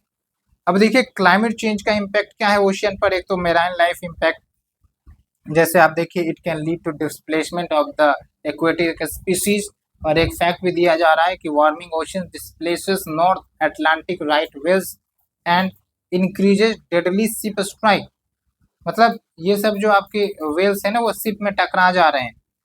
फिशिंग इंटेंगलमेंट, मतलब जो आपके फिशरमैन है, पता चला वो फिशेस पकड़ने गए, बड़े बड़े वेल पकड़ कर आ रहे हैं, है ना, ये भी दिक्कत हो जाएगा। फिर इंटरफेरेंस विद ओशियन सर्कुलेशन, जो आपका ओशियनिक करेंट है ना, वो तो परमानेंट करेंट है और उसका डायरेक्शन सब भी फिक्स है, लेकिन because of the climate change ये अपना मूवमेंट का पैटर्न चेंज कर सकता है, डायरेक्शन चेंज कर सकता है। तो जो कंट्रीज लोकेटेड है कोस्टल एरियाज में, उनके भी क्लाइमेट भविष्य में प्रभावित हो सकते हैं। जैसे थोड़ा सा एग्जांपल आपको बताएं तो एक है आपका warm current gulf of stream है, ठीक है, जो गल्फ ऑफ मैक्सिको का एक लॉन्ग फ्लो करती है। अब पता चला कल को because of the climate change ये अपना डायरेक्शन चेंज कर ले, तो भाई पहले जिस रीजन को ये क्लाइमेट प्रोवाइड करता था, जिस भी टाइप का क्लाइमेट हो, अब वो क्लाइमेट चेंज हो गया, तो वहाँ पर जो स्पीसीज एग्जिस्टिंग रहते होंगे, अब वो हो सकता है एक्सटिंक्ट हो जाए या फिर वहाँ से माइग्रेट कर जाए। और वहाँ पर जो जुड़े लोग हैं, जिनकी लाइवलीहुड जुड़ी है वहाँ की फिशिंग से, वहाँ के एक्टिविटी से, वो भी भविष्य में प्रभावित हो सकते हैं। एक दूसरे से चीज़ें लिंक है, इसलिए हम थोड़ा सा आपको डेप्थ में ले जाकर लिंक करना सिखाते हैं कि आप समझिए कि कैसे एक चिंता हुई तो वो चिंता का इम्पैक्ट डिफरेंट डिफरेंट इश्यू पर पड़ता है। ओके, ये बातें हो गई। उसके बाद प्रमोटिंग कैटास्ट्रोफिक इवेंट, या फिर यूँ कह सकते हैं can lead to catastrophic event like rise sea level increases the risk of volcanic eruptions. कैसे? क्योंकि अगर सी लेवल बढ़ रहा है तो जो आपका क्रस्टल स्टेबिलिटी है, जो क्रस्ट है ना, क्रस्ट मेंटल कोर, आपको पता होगा क्रस्ट जो कि सॉलिड पोर्शन है उसके नीचे आपका मैग्मा है, तो क्रस्टल स्टेबिलिटी अगर डिस्टर्ब हुई तो फिर वहां से वोल्केनिक इरप्शन हो सकता है। आप ऐसा समझ लीजिए एक पत्थर है, ठीक है, अब पत्थर को आप एक हथौड़ा मार दीजिए तो क्रैक डेवलप हो गया ना, क्रैक डेवलप हुआ, नीचे मैग्मा रख दीजिए तो वहां से मैग्मा निकलना शुरू हो जाएगा। मतलब एग्जाम्पल आप समझिए कि क्रस्ट है, उसके नीचे मैग्मा है, कहीं भी क्रस्टल डिस्टेबिलिटी हुआ, मैग्मा निकल सकता है और फिर वॉल्केनिक इरप्शन काउज कर सकता है। अब बात करते हैं इफेक्ट ऑफ मेराइन पोल्यूशन। तो क्या है? एक तो ये है कि जो टॉक्सिक वेस्ट है वो रिलीज हो रहे हैं ओशन में और उसे कंज्यूम बेसिकली अनकॉन्शियसली किया जा रहा है मेराइन एनिमल्स के द्वारा। And long term exposure can lead to cancer, reproductive system failure, behaviour changes in the marine life. उसके बाद जो कोरल रीफ्स है ना, वो भी डिग्रेड हो सकते हैं, it can lead to coral bleaching. जैसे आप समझिए कि ये ग्रेट बैरियर रीफ है ऑस्ट्रेलिया के कोस्ट के लोग, अब पता चला वहां पर आपका ऑयल स्पिल हो गया, ऑयल स्पिल हो जाएगा तो फिर भाई जो सनलाइट जो कोरल्स इस्तेमाल करती है फॉर द फूड मैन्युफैक्चरिंग वो नहीं हो पाएगा, तो फिर वहाँ की जो सिम्बायोटिक रिलेशन है जूजेंथली वो भागना शुरू करेगी, है ना, और फिर कोरल समाप्त हो जाएगा। ओके, उसके साथ साथ ओशियन एसिडिफिकेशन हो रहा है और coral is very very sensitive to the temperature. ज़्यादा अगर temperature and the quality of water, तो पोल्यूट ज़्यादा हो गया तो वो भी तब भी आपका ब्लीचिंग हो सकता है।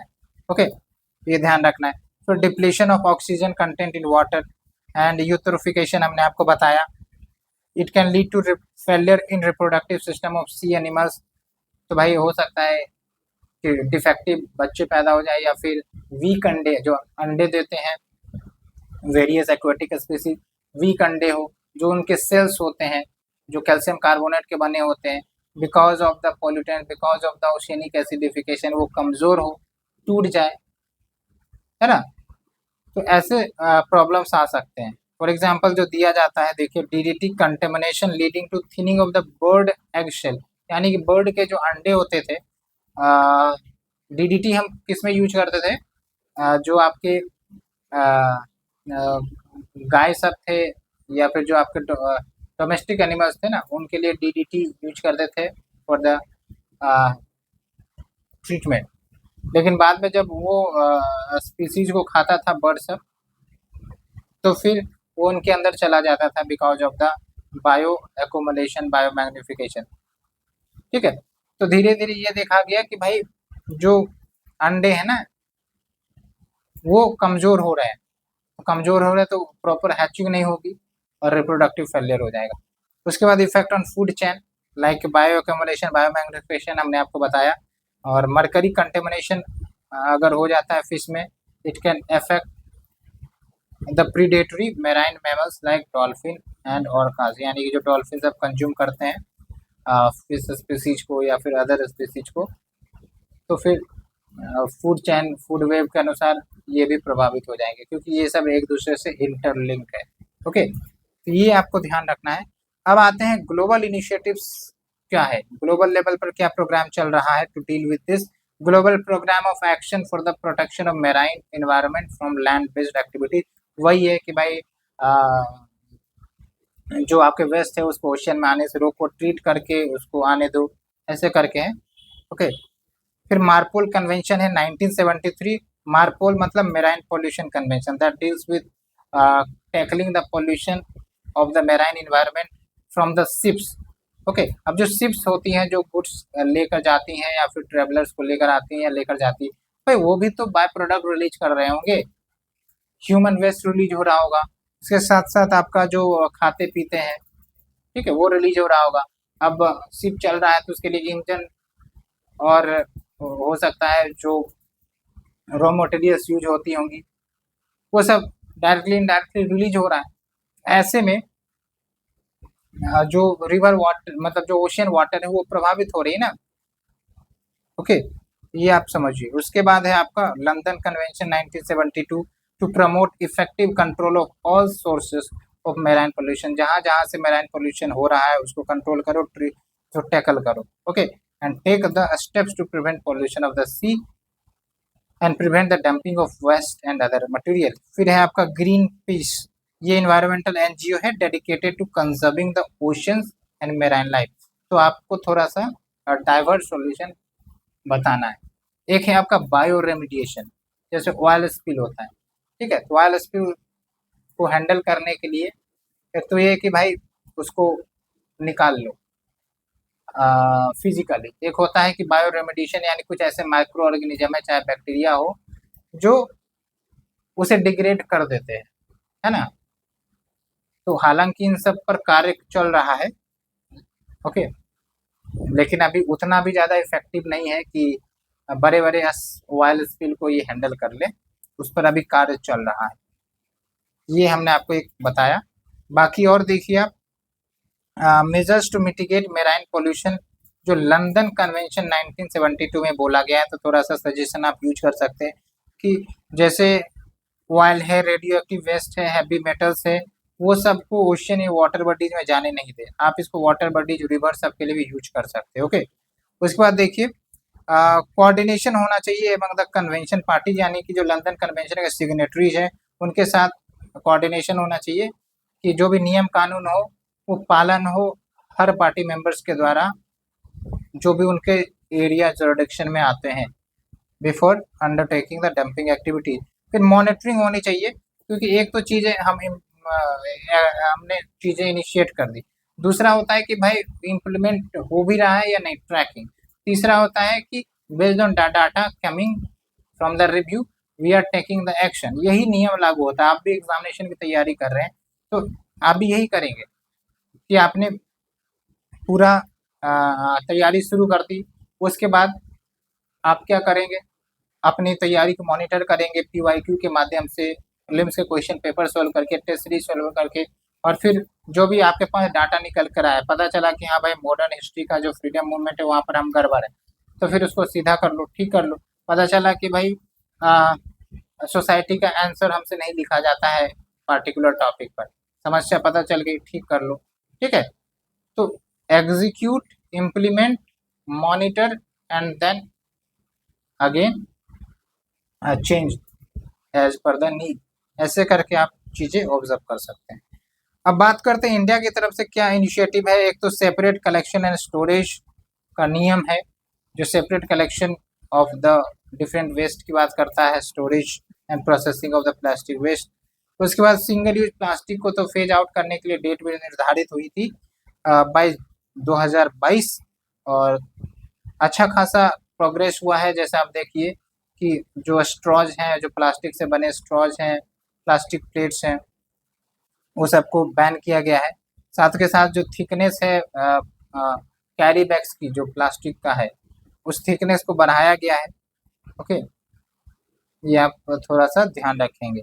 हालांकि अगर विजन IAS का आप करंट अफेयर पढ़ते हैं तो आप और भी रिसेंट डाटा से अपडेट कर सकते हैं, ये हम आपको सजेस्ट कर रहे हैं। उसके बाद मर्चेंट शिपिंग रूल 2009, और ये बेसिकली क्या है कि जो मर्चेंट सेक्शन है या मर्चेंट सेक्टर है, यानी कि शिपिंग विपिंग से रिलेटेड है ना, वो भी तो पोल्यूशन काउज करती होगी, तो उसको रेगुलेट करने के लिए आपका रूल्स है, और ये भी पोल्यूशन को टैकल करने की बात करता है, खासकर मेराइन पोल्यूशन। तो वे फॉरवर्ड क्या है, एक तो है रिन्यूएबल एनर्जी सोर्सेस हम इम्प्लीमेंट कर सकते हैं, विंड, सोलर, ताकि जो ऑयल या फॉसिल फ्यूल जो हम एक्सट्रैक्ट करते हैं from the ocean, from the water body, वो कम कर सके, और फिर हम सेफ गार्ड कर सके मेराइन वाटर बॉडीज को। उसके बाद cut down on the industry and manufacturing waste, ताकि ज़्यादा रिलीज ना हो ये वेस्ट। अगर रिलीज भी होते हैं तो उसको ट्रीट किया जाए बिफोर रिलीजिंग। ट्रीट कर देंगे समस्या ही खत्म। लेकिन बात वही आती है ना कि कोस्ट एक चैलेंज आता है, तो यहाँ पर गवर्नमेंट इंटरवेंस करके सब्सिडीज या टेक्नोलॉजी प्रोवाइड कर सकती है, तो कोस्ट बचेगा, तो इंडस्ट्री जो है वो काम भी करने को तैयार होंगे। सारा खेल कोस्ट पर होता है, कोस्ट प्लस योर विल। तो एक तो है कि आपका कोस्ट, पैसे की दिक्कत हो रही है, लेकिन विल है, तो फिर थोड़ा समय लगेगा लेकिन कर सकते हैं। लेकिन आपका विल ही नहीं है तो फिर पैसा हो भी तो क्या, कोई फर्क नहीं पड़ेगा। हाँ, उसके बाद कार्बन फुटप्रिंट को मिनिमाइज करिए। ग्लोबल ट्रीटी होना चाहिए that talks about banning single use plastic. सिर्फ इंडिया में बैन करने से होगा नहीं, ये एक ग्लोबल समस्या है, कम्प्लेक्स समस्या है, इसीलिए ग्लोबल इंटीग्रेशन होना जरूरी है, ग्लोबल कोऑर्डिनेशन होना जरूरी है। जैसे सिंगल यूज प्लास्टिक को लिए एक ग्लोबल ट्रीटी हो सकती है और उसका बाइंडिंग इन्फोर्समेंट हो तो और अच्छा है।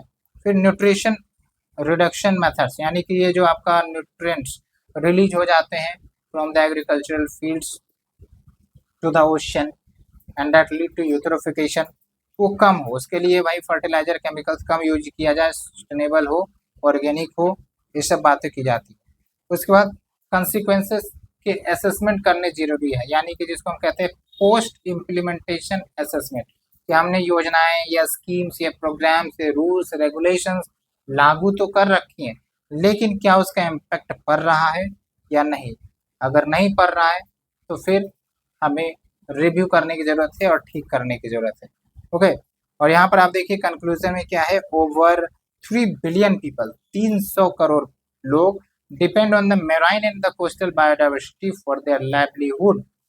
और ऐसे में ओशियन का health is very very important for the livelihood, for the ecosystem, for the marine biodiversity, for the economy, for the geo strategic safety security as well as to prevent internal security, है ना, to protect from internal disturbances। कैसे, थोड़ा सा आप हमें बताइए जरूर। Okay, अब ये बातें हो गई, अब आते हैं अन्य क्या इश्यूज हैं रिलेटेड टू मेराइन पोल्यूशन। और हम चाहते हैं कि आप इन कीवर्ड्स को अच्छे से याद रखें और इसे आप मेंस आंसर राइटिंग में यूज करें, क्योंकि अच्छे अच्छे कीवर्ड हैं। डेड जोन, ओके, फिर आएगा आपका ओशियन एसिडिफिकेशन, इसके बारे में तो मैंने चर्चा किया था। ओके, उसके बाद हम ग्राउंड वाटर पोल्यूशन देखेंगे, उसके बाद आपका बचेगा प्लास्टिक पोल्यूशन, और उसके बाद आपका खत्म है। तो लगभग आधा एक घंटे का लेक्चर और बनेगा और फिर आपका ये पूरा टॉपिक खत्म होगा। हम इसे ज़्यादा एक्सटेंड नहीं करना चाह रहे, अदरवाइज डिले हो जाएगा लेक्चर्स, सो दैट हम इसे आज ही कंप्लीट करेंगे। तो देखिए डेड जोन मतलब क्या हुआ कि भाई वो जो जोन है ना, मतलब वहाँ पर जो लिविंग बींग्स है वो सरवाइव नहीं कर रही। सिंपली आप समझिए कि डेडिकेटेड एरिया है, रीजन है, it can be in the ocean, it can be in the sea और फ्रेश वाटर बॉडी। ओके, अब यहाँ पर क्या है कि भाई ऑक्सीजन लेवल इतना ज़्यादा कम है, इतना ज़्यादा लो है कि यहाँ पर एक्वेटिक ऑर्गेनिज्म सरवाइव नहीं कर पाएंगे। भाई आपको ऑक्सीजन डिप्रेस्ड एरिया में रख दिया जाए तो आप सरवाइव करेंगे, मुश्किल है। वही चीज तो यहाँ पर हो रहा है। तो कुछ ऐसे लोकेशंस देखने को मिले हैं ओशियंस में because of the human activities, वो डेड जोन हो गए हैं। वहाँ पर पॉल्यूशन इतना ज़्यादा है कि ऑक्सीजन का लेवल बिल्कुल लगभग कम है, और फिर वहाँ पर जो सर्वाइबिलिटी है एक्वेटिक स्पीसीज की वो भी न के बराबर है। It can be due to the hypoxic और anoxic, that is basically due to the deficient of oxygen. Okay, और फिर इम्पैक्ट आप देख सकते हैं ecological and economic impacts, coastal ecosystem, loss of biodiversity, disruption of fisheries, ये है। फिर मिटिगेशन मेजर्स क्या है, न्यूट्रिशन मैनेजमेंट करो, स्ट्रिक्ट रेगुलेशन लेकर आया जाए कि भाई further no pollution is allowed, और जो पोल्यूशन हो गया है उसको ट्रीट करो। वेटलैंड रिस्टोरेशन किया जा सकता है, वहाँ पर एक अच्छा आइडिया है for purifying the pollutants. Okay, क्योंकि ये जो वेटलैंड है वो नेचुरल फिल्टर की तरह काम करता है। एक्सेस न्यूट्रिएंट्स को ये एब्जॉर्ब कर लेता है और वाटर क्वालिटी को इम्प्रूव करता है। बफर जोन एस्टेब्लिश किए जा सकते हैं along the waterways to absorb the run off and filter pollutants. Example आप देखिए Gulf of Mexico dead zone. अब ये जो है ना one of the largest dead zone है ग्लोबल लेवल पर। कहाँ पर है आप देखेंगे कि जो हमारे अमेरिका का मैप है कुछ इस प्रकार से गल्फ ऑफ मैक्सिको है, फ्लोरिडा के आसपास, ठीक है। और ये कैसे बना है? Because of the nutrients run off from the agricultural areas in the Mississippi river water set, यानी कि जहाँ मिसिसिपी रिवर है जो कि आपका यूएस में फ्लो करती है और उसके आसपास काफ़ी ज़्यादा एग्रीकल्चर खेती बाड़ी होती है, तो केमिकल यूज होता है। केमिकल यूज होता है तो भाई वाटर पोल्यूट हुए, ठीक है। वाटर मतलब फील्ड से गया वाटर में, वाटर से गया ओशन, ऐसे करके आपका डेड जोन बन गया। उसके बाद चेसापिके बे डेड जोन कहाँ पर है? यूएस में ही है, the largest estuary and seasonal dead zone यहाँ पर देखने को मिलती है। अब आप हमें बताइए कि एस्चुरी और डेल्टा में क्या अंतर होता है? ये ज्योग्राफी का क्वेश्चन है, थोड़ा सा मेरा मन किया इसलिए हम आपसे पूछ रहे हैं, थोड़ा बताइए क्या होता है, डिफरेंसेस क्या है। और यूपीएससी के प्रीलिम्स में भी ये क्वेश्चन पूछा जाता है। उसके बाद ओशियन एसिडिफिकेशन, इसको थोड़ा सा हम और अच्छे समझाते हैं आपको। जैसे कार्बन डाइऑक्साइड की जो कंसंट्रेशन है वो एटमॉस्फेयर में बढ़ रही है because of the fossil fuel, GHG emission, all of that etcetera etcetera, ठीक है। अब क्या है कि जो ओशियन है ना वो काफी ज्यादा CO2 को एब्जॉर्ब करता है, ठीक है, फ्रॉम द एटमॉस्फेयर, काफी ज्यादा एब्जॉर्ब करता है। अब CO2 प्लस वाटर जब मिल जाते हैं ना कार्बोनिक एसिड बना देते हैं। कार्बोनिक एसिड मतलब एसिड बन गया हमारा वाटर। अब यही हो गया आपका ओशियनिक एसिडिफिकेशन, ठीक है। इसका मतलब पीएच जो हमारा उसमें डिक्रीज हो रहा है, क्योंकि पीएच क्या होता है 1 से 14 होता है। अब भाई 7 होता है न्यूट्रल, 7 से नीचे जा रहे हैं, पीछे जा रहे हैं तो एसिडिक हो गए, 7 से आगे जा रहे हैं 7 8 9 10 11 12 तो बेसिक हो गए। तो भाई डिक्रीज हो जाएगा पीएच में क्योंकि कार्बोनिक एसिड बन रहा है, ओके। तो इसके कारण वाटर की एसिडिटी बढ़ गई और वाटर की एसिडिटी मतलब इकोसिस्टम स्टेबिलिटी बिगड़ गई। क्या इम्पैक्ट होगा? कोरल्स पर इम्पैक्ट होगा, shell fish, plankton, skeleton, calcium carbonate shells, क्योंकि एसिड से क्या होंगे डिसॉल्व हो जाएंगे, okay. And it can lead to weakened cells, जो आपके एक्वेटिक ऑर्गेनिज्म जो अंडे देते हैं फॉर द फ्यूचर चाइल्ड, वो हो सकता है प्रॉपर चाइल्ड डेवलपमेंट ना हो, चाइल्ड ग्रोथ ना हो, है ना। तो ऐसे होता है और साथ के साथ इन्वायरमेंटल स्ट्रेस बढ़ सकती है and in directly indirectly affect food web, biodiversity, ecosystem functioning. तो क्या मिटिगेशन मेजर्स लिए जाने चाहिए? CO2 इमिशंस कम करो, कैसे? रिन्यूएबल एनर्जी प्रमोट करके, एनर्जी एफिशिएंसी प्रमोट करके। उसके बाद देखिए ओशियन एसिडिफिकेशन की जो स्थिति है उसको ट्रैक करने की जरूरत है, ओके। सेंसर्स, रिसर्च वेसल्स सबको चलाकर मॉनिटर करिए डाटा। तो ये है पूरा टॉपिक आपका समाप्त हुआ। ओशियन एसिडिफिकेशन आपने देखा, काउजेज हमने आपको बताया था। आप थोड़ा सा बताइए कि क्या कुछ सजेशन आप देना चाहेंगी मेराइन पॉल्यूशन को कंट्रोल में लाने में? थोड़ा सा आप अच्छे से दिमाग सोचकर खोलकर जरूर जवाब दें। It is very very important कि आप अपना सोचने का जो चक्षु है, दिमाग चक्षु, उसको खोलें, ठीक है। तो अब चलेंगे हम नेक्स्ट टॉपिक की तरफ, ग्राउंड वाटर पोल्यूशन, जो एक अनदर बड़ी समस्या है भारत के लिए भी और दुनिया में भी। तो अगर आप थोड़ा सा पानी वानी पी सकते हैं पी लीजिए, फिर आप सुनिए लेक्चर को मस्त मगन के साथ, स्थिरता के साथ, and you will be grasping each and every point from this lecture, okay. Ground water pollution, अब ये इतनी बेसिक अंडरस्टैंडिंग है कि आप इसको लिंक कर सकते हैं। कैसे?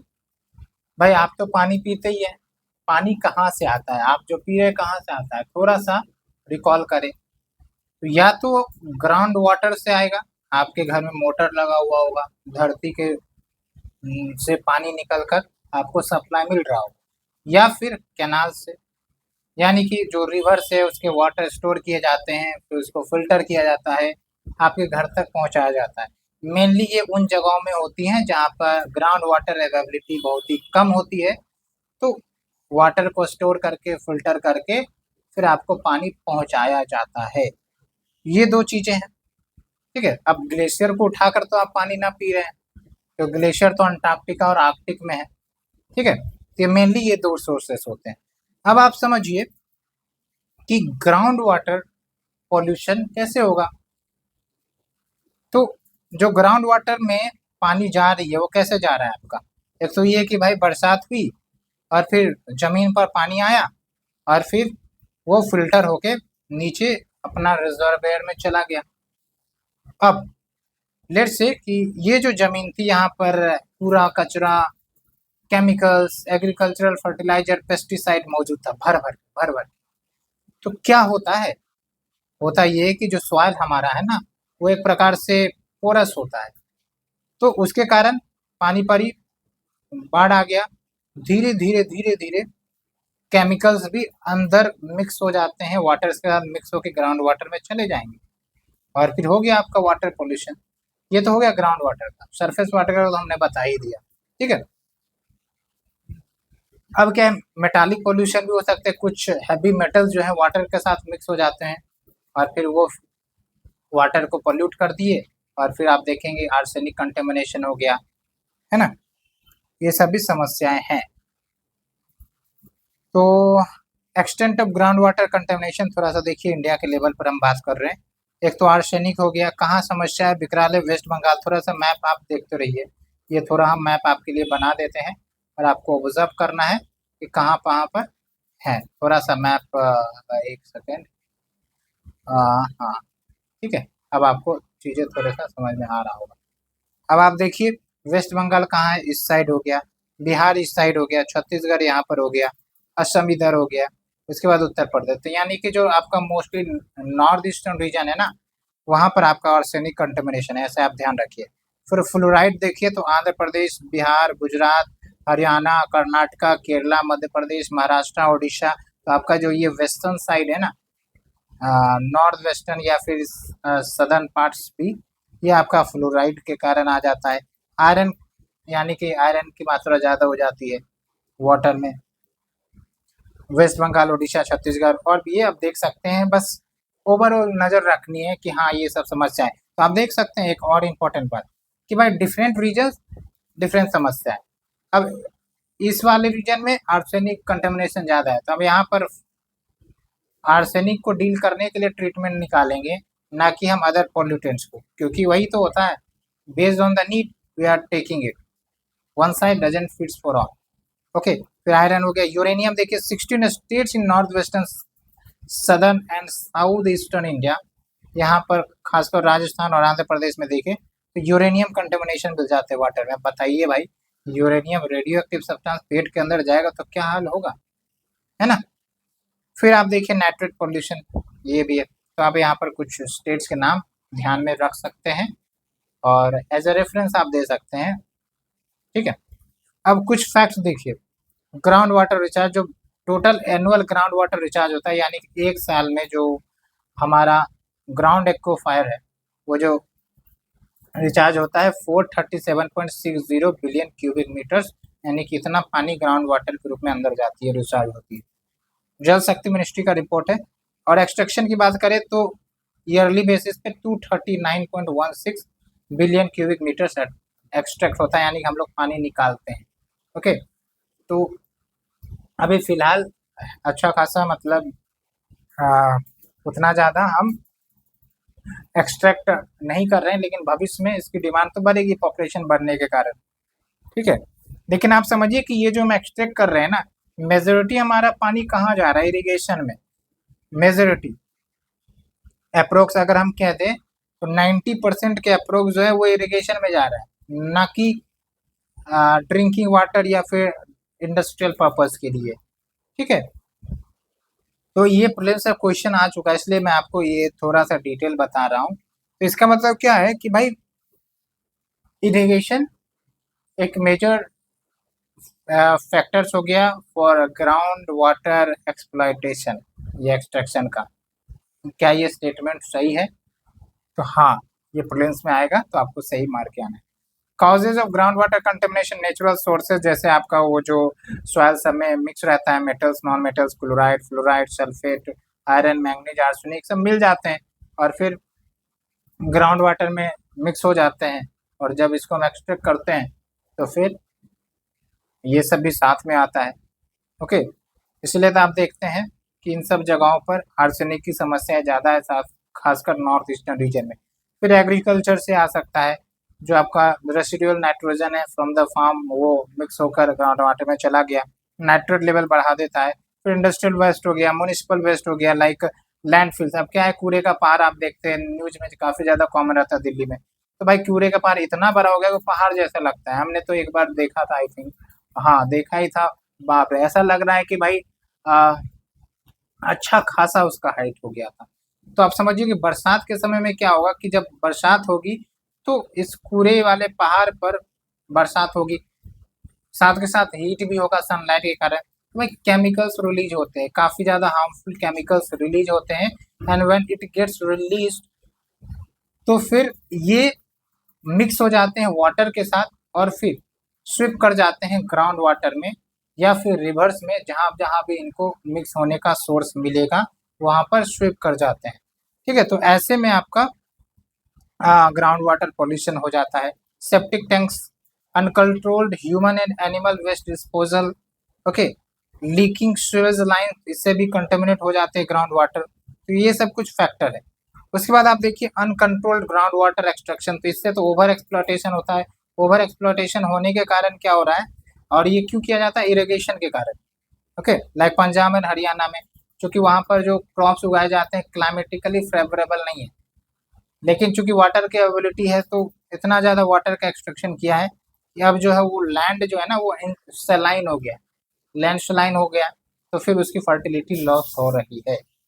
ठीक है, तो ये है आपका। फिर impact of ground water pollution, क्या दिक्कत है, पुअर ड्रिंकिंग वाटर क्वालिटी, और इससे पूरा हेल्थ पर दिक्कत होगा, आउट ऑफ पॉकेट एक्सपेंडिचर बढ़ेगा, गवर्नमेंट एक्सपेंडिचर बढ़ेगा। ठीक है, जो ह्यूमन कैपिटल है उसका प्रोडक्टिविटी लॉस होगा। ठीक है, इकोनॉमिक एक्टिविटीज प्रभावित हो सकती है, तो ये सब कुछ इफेक्ट है। और आर्सेनिक पॉल्यूशन, इसके कारण डिजीजेज हो सकती है, स्किन रिलेटेड डिजीजेज, कैंसर जैसी समस्याएं हो सकती है। फ्लोराइड पॉल्यूशन अगर होता है तो जॉइंट डैमेज हो सकता है। फिर सॉइल एंड एग्रीकल्चर, इसको भी इम्पैक्ट कर रहा है, क्योंकि वही पॉल्यूटेड ग्राउंड वाटर निकलेगा, उसको इरिगेशन में डालेंगे, फिर जमीन उसे एब्जॉर्ब करेगा, मे बी प्लांट्स जो है कुछ केमिकल्स को एब्जॉर्ब कर ले, ये सब भी समस्याएं आ सकती है। उसके बाद इकोनॉमिक, ये तो हमने बता ही दिया। फिर इन्वायरमेंटल फैक्टर है। ओके, और एक इम्पॉर्टेंट बात, चेन ऑफ कंटेमिनेशन, यानी कि when ground water that supplies lakes, rivers, streams, ponds and swamps, ये सब कंटेमिनेट हो जाता है, तो इसके कारण सरफेस वाटर भी कंटेमिनेट हो जाती है। ओके, मतलब वही है कि ग्राउंड वाटर एक्सट्रैक्ट हो रहा है और वो जब फ्लो कर रहा है तो ये लेक्स रिवर सब में जा रहा है, तो वो भी फिर प्रभावित हो जाएगा। इसलिए चैन ऑफ रिएक्शन है, एक जगह पॉल्यूशन हुआ तो ये इसके एसोसिएटेड जो भी स्टेक होल्डर्स है ना वो सब भी पॉल्यूटेड हो जाएंगे। तो वे फॉरवर्ड क्या है, एक तो ये है कि जो एक्विफायर्स है, जो ग्राउंड वाटर एक्विफायर्स है उसको रिप्लेनिश होने दें, ओवर एक्सप्लॉयटेशन से बचाएं।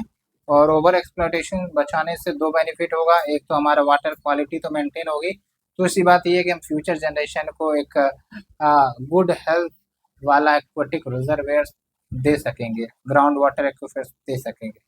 ओके, एंड फिर देखिए आप waste water treatment, salinity increase prevention scheme जो गुजरात चला रहा है कि भाई सैलिनिटी नहीं होनी चाहिए, उसके लिए रिचार्जिंग डैम जैसे प्रोविजन है, क्रॉपिंग पैटर्न चेंज कर सकते हैं, ये पंजाब के लिए भी आप लिख सकते हैं। ओके, फिर डीमिनरलाइजेशन किया जाता है आरओ सिस्टम के माध्यम से, तो जो भी इम्प्योरिटीज है वो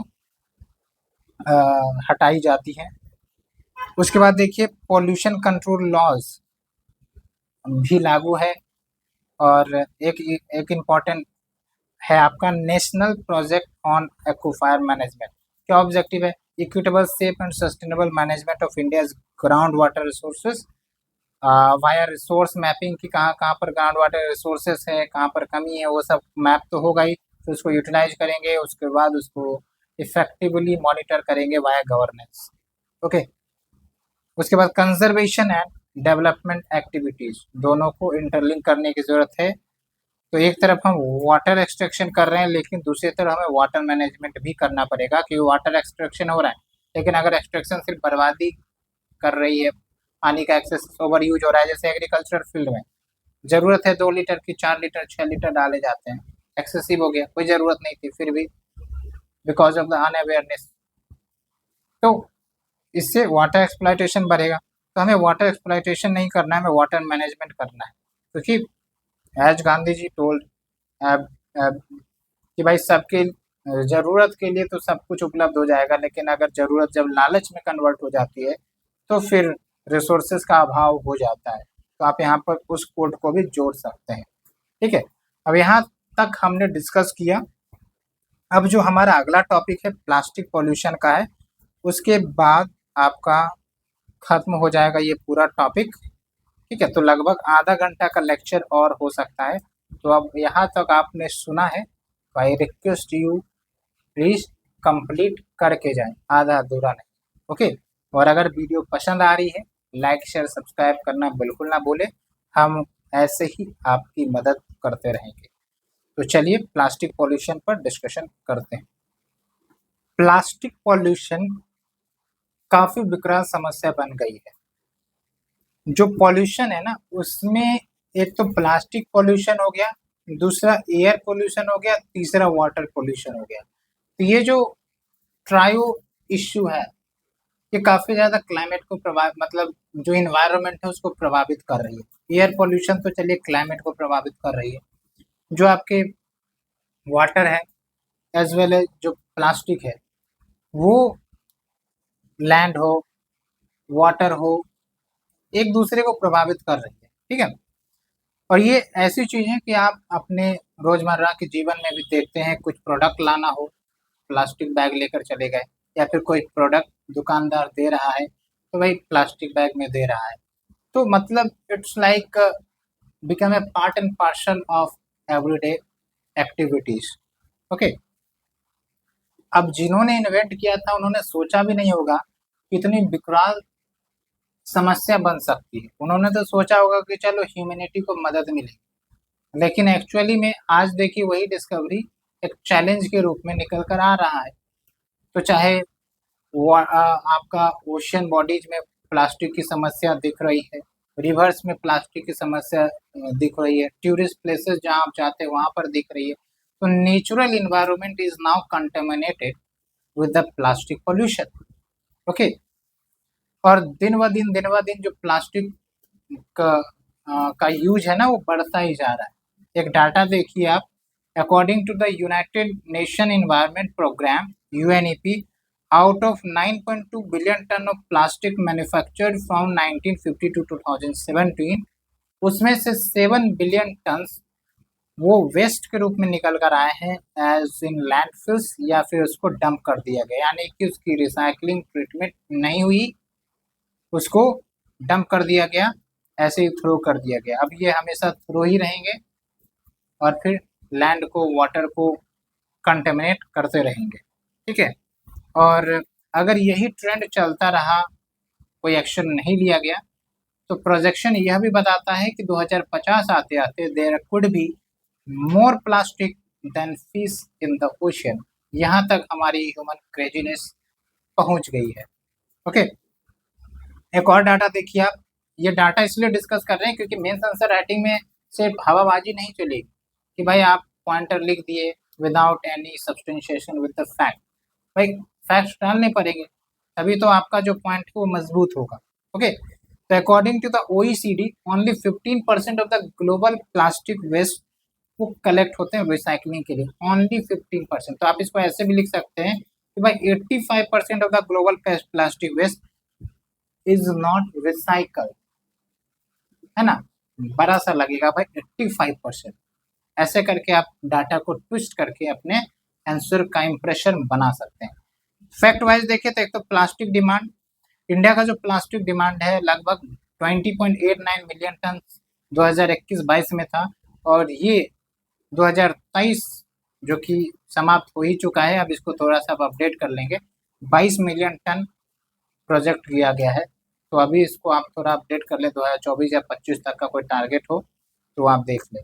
उसके बाद देखिए प्लास्टिक प्रोडक्शन, इंडिया लगभग 3.5 million ton of plastic annual level पर प्रोड्यूस करता है, और जो पर कैपिटल कंजम्पशन है, यानी एक व्यक्ति जो एक साल में प्लास्टिक यूज करता है, ऐसे आप मानिए लगभग 25.4 केजी टोटल है। 25,490 ग्राम, केजी में कन्वर्ट करेंगे तो 25.4 केजी आप मानिए, ठीक है।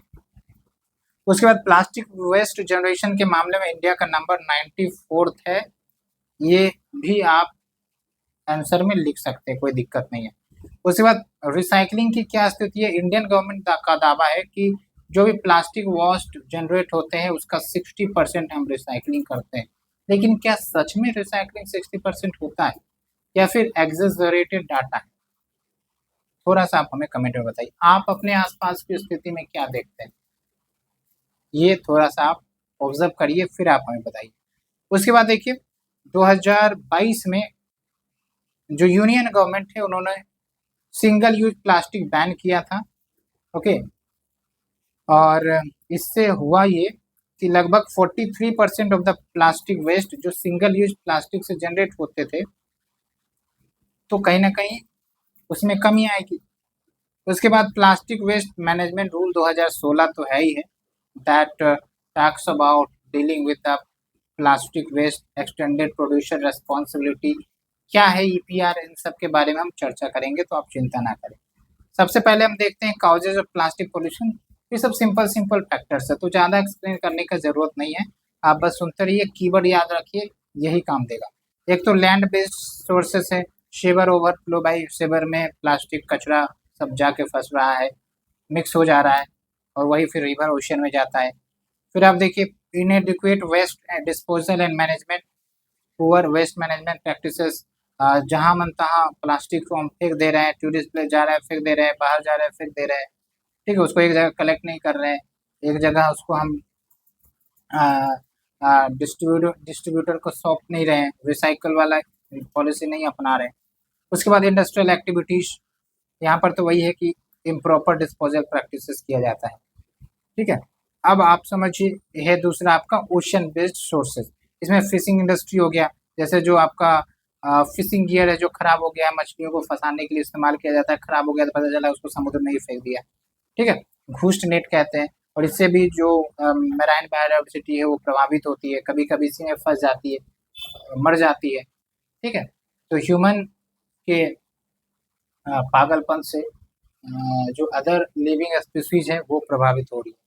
फिर है नॉटिकल एक्टिविटीज, यानी कि travelling related like boating, shipping, recreational activities at sea, यहाँ सब भी प्लास्टिक रिलीज होते हैं, डेब्रिस रिलीज होता है, और फिर इट अफेक्ट्स, ओके। फिर प्लास्टिक जब छोटे छोटे कण में टूट जाते हैं तो माइक्रो प्लास्टिक कहलाते हैं। जैसे आप देखिए माइक्रो प्लास्टिक का साइज क्या है, पार्टिकल्स स्मॉलर देन 5 माइक्रोमीटर, इतना ज़्यादा फाइन है कि उड़ के हवा में कैसे भी हो सकता है आपके खाने में आ जाए, हो सकता है जो एक्वेटिक ऑर्गेनिज्म है वो इसे कंज्यूम कर ले फूड के साथ जो भी अटैच होती है, ठीक है। उसके बाद चैलेंजेस क्या है imposed by the plastic pollution, एक तो ये है कि इकोसिस्टम को खतरा है, चाहे वो टेरेस्ट्रियल इकोसिस्टम हो या मैराइन इकोसिस्टम हो, ओके। एक न्यूज भी आई थी ना कि एक वेल को पकड़ा गया था, कौन से देश की तो बात है, और जब प्लास्टिक निकाला गया तो ना जाने कितना टन ऑफ प्लास्टिक निकला था। क्या आपको वो स्टोरी याद है? तो आप हमें जरूर कमेंट सेक्शन में बताएं। ह्यूमन को थ्रेट है, क्लाइमेट को थ्रेट है, उसके बाद सोशल एंड इकोनॉमिक कोस्ट ये क्रिएट होता है, इनइक्वलिटीज क्रिएट होता है, okay. Climate injustice and plastic can create environmental injustice and discrimination. थोड़ा सा इन्वायरमेंटल इंजस्टिस की बात करते हैं, इन्वायरमेंटल पोल्यूशन हो रहा है, ठीक है। इसमें आप देखिए एक है आपका डेवलप, एक है अंडर डेवलपिंग, एक है लीस्ट डेवलप या पुअर। सबसे ज़्यादा समस्याओं से चाहे क्लाइमेट चेंज हो, प्लास्टिक पोल्यूशन हो, या फिर अदर इश्यूज हो, यही सब प्रभावित होते हैं क्योंकि इनके पास फाइनेंशियल सिक्योरिटी नहीं है, टेक्नोलॉजी का सिक्योरिटी नहीं है ना, लाइवलीहुड सिक्योरिटी नहीं है, तो सबसे ज़्यादा यही प्रभावित होता है। यही हो गया आपका इन्वायरमेंटल इनजस्टिस, ठीक है। फॉर एग्जाम्पल क्लाइमेट चेंज, भाई उससे कौन प्रभावित हो रहा है? डेवलप वाले को चिंता भी नहीं है, उसके पास इंफ्रास्ट्रक्चर टेक्नोलॉजी सब है, उतना ज़्यादा नहीं।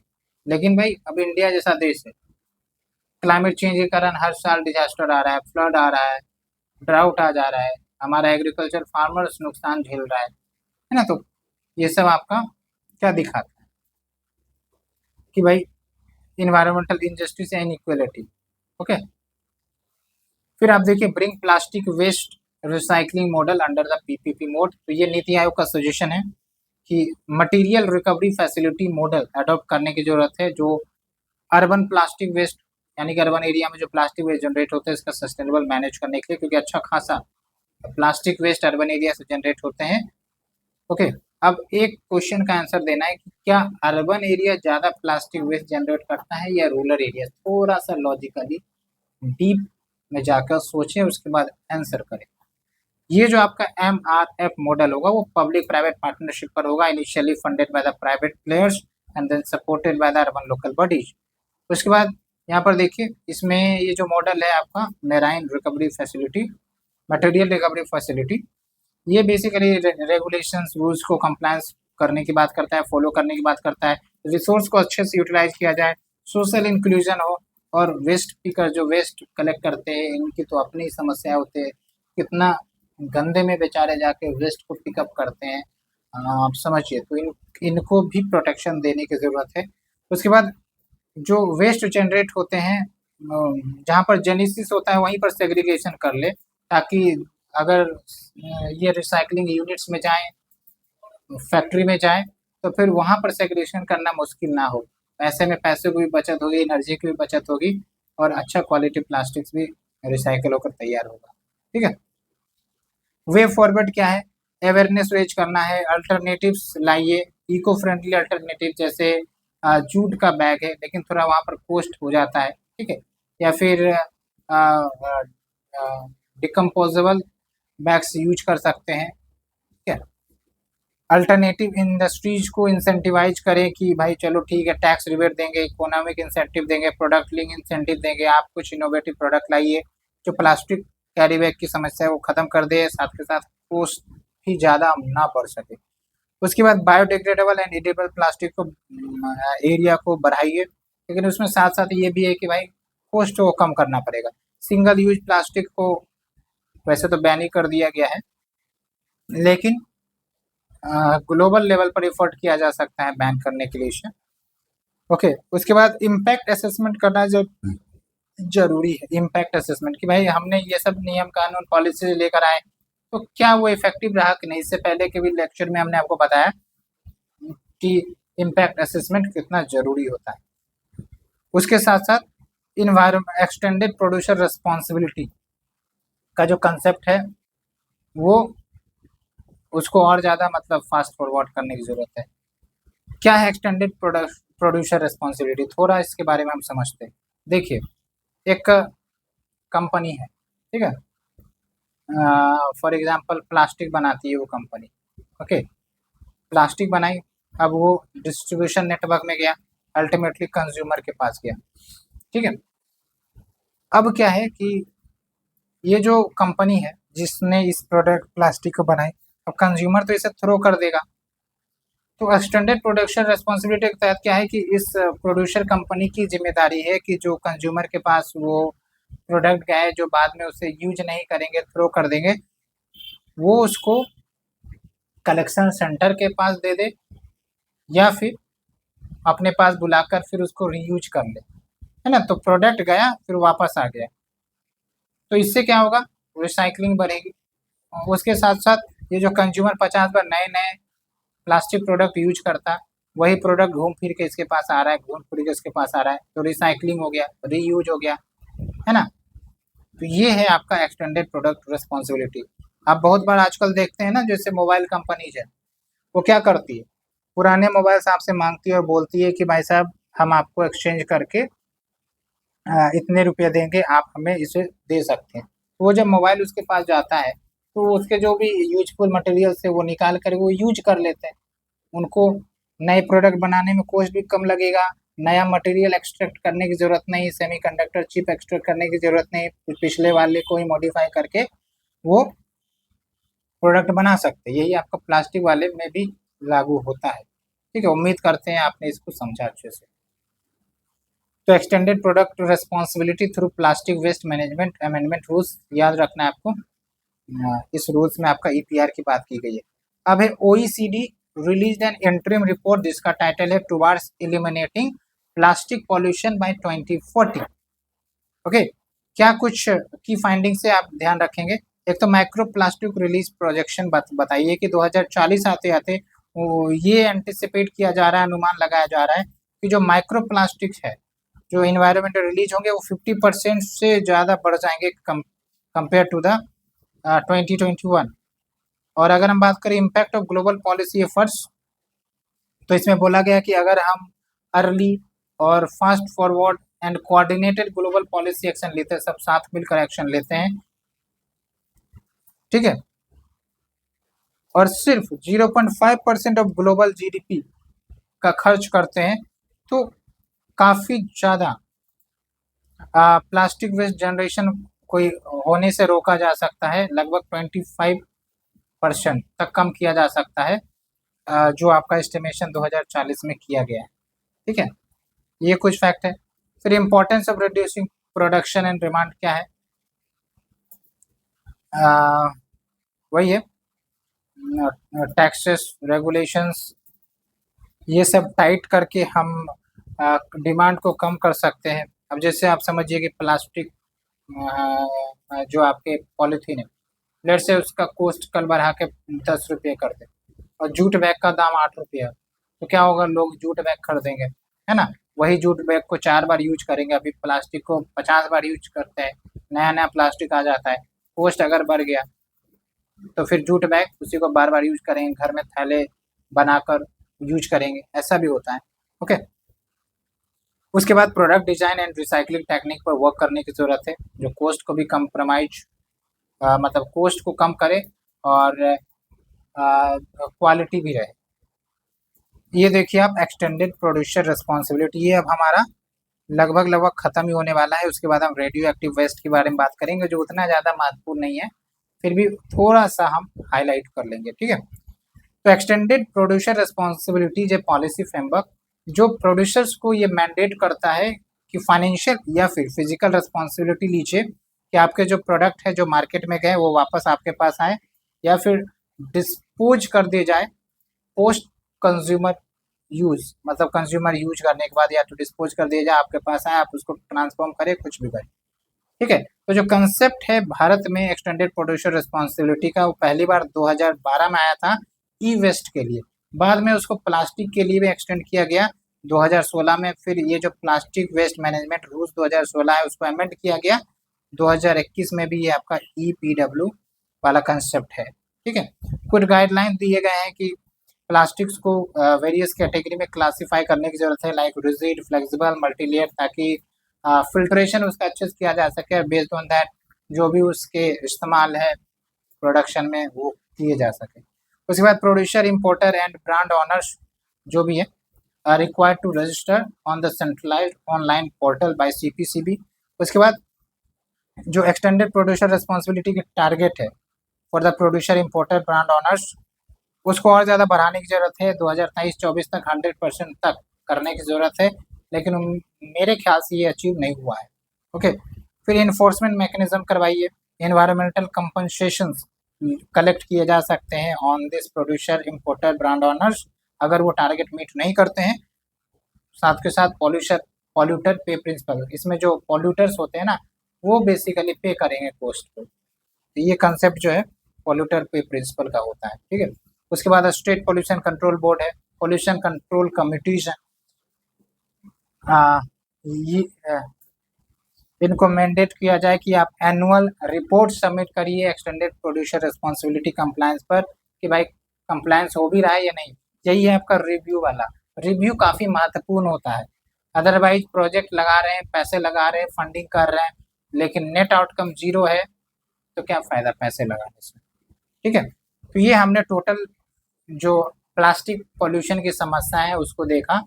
अब हम लास्ट टॉपिक की तरफ चल रहे हैं, वो है आपका रेडियो एक्टिव पॉल्यूशन। ठीक है, इसको खत्म कर ही देंगे, फिर आपका PYQ पर थोड़ा बहुत हम डिस्कस करेंगे और आंसर तो आपको ही लिखना है। तो रेडियो एक्टिव पॉल्यूशन क्या हो गया आपका? एक तो है आपका radio active substance. Radio active substance क्या होता है ना कि भाई रेडिएशन वो रिलीज करते हैं, हार्मफुल रेडिएशन। जैसे आप यूरेनियम देखते हैं, थोरियम देखते हैं।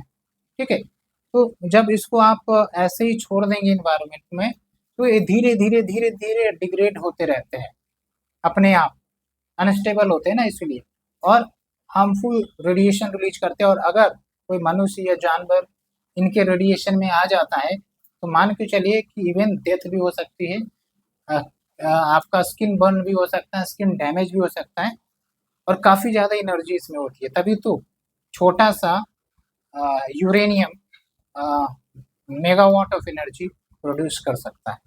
ओके,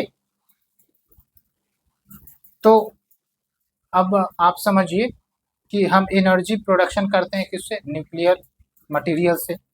साथ के साथ आजकल तो न्यूक्लियर वेपन्स भी यूज होता है for the Wars, for the arms equipments. तो भाई इसके बाय प्रोडक्ट तो निकलते होंगे ना, बाय प्रोडक्ट निकलते हैं कितना ज़्यादा, वो हम डाटा में आपको बताएंगे, आपको पता चलेगा। तो फिलहाल हम उम्मीद करते हैं कि रेडियो एक्टिव पॉल्यूशन के बारे में आप समझ गए होंगे। Radio active substances in the environment which emit harmful radiation and the sources can be nuclear power plants, mining, जब हम यूरेनियम सब की माइनिंग करते हैं, and processing of the radio active materials. Even medical facilities में कहीं कहीं हम रेडियो एक्टिव सब्सटेंसेस यूज करते हैं, वहां से भी रिलीज हो सकता है। इंडस्ट्रियल प्रोसेसेस, न्यूक्लियर एक्सीडेंट्स, अचानक से घटना घट गई, ठीक है। और जापान में आपका जो बॉम्ब गिरा था हिरोशिमा नागासाकी के ऊपर, तो उससे जो रेडिएशन निकली थी उसका इम्पैक्ट आज भी जो वहाँ पर बच्चे जन्म लेते हैं उन पर पड़ता है, इतना गहरा इम्पैक्ट, ना जाने कितने लोगों की मृत्यु हुई। तो ये थोड़ा सा हम बस आपको इम्पैक्ट बता रहे हैं। ओके, अब यहाँ पर देखिए कुछ फैक्ट जो आपको याद रखने हैं। इंडिया के लेवल पर estimate suggest that India 4 ton of radioactive waste per gigawatt of nuclear power capacity annually. मतलब 1 गीगावाट एनर्जी प्रोड्यूस अगर हम कर रहे हैं तो भाई 4 ton of radioactive waste produce हो रहा है। समझ रहे हैं? इसको टैकल करना, इसको सही जगह ठिकाने लगाना, ये इम्पोर्टेंट चैलेंज होता है इसका। इसलिए तो अभी भी इसे प्राइवेट के हाथ में नहीं दी जाती है, क्योंकि काफ़ी ज़्यादा सेफ्टी कंसर्न्स हो सकता है।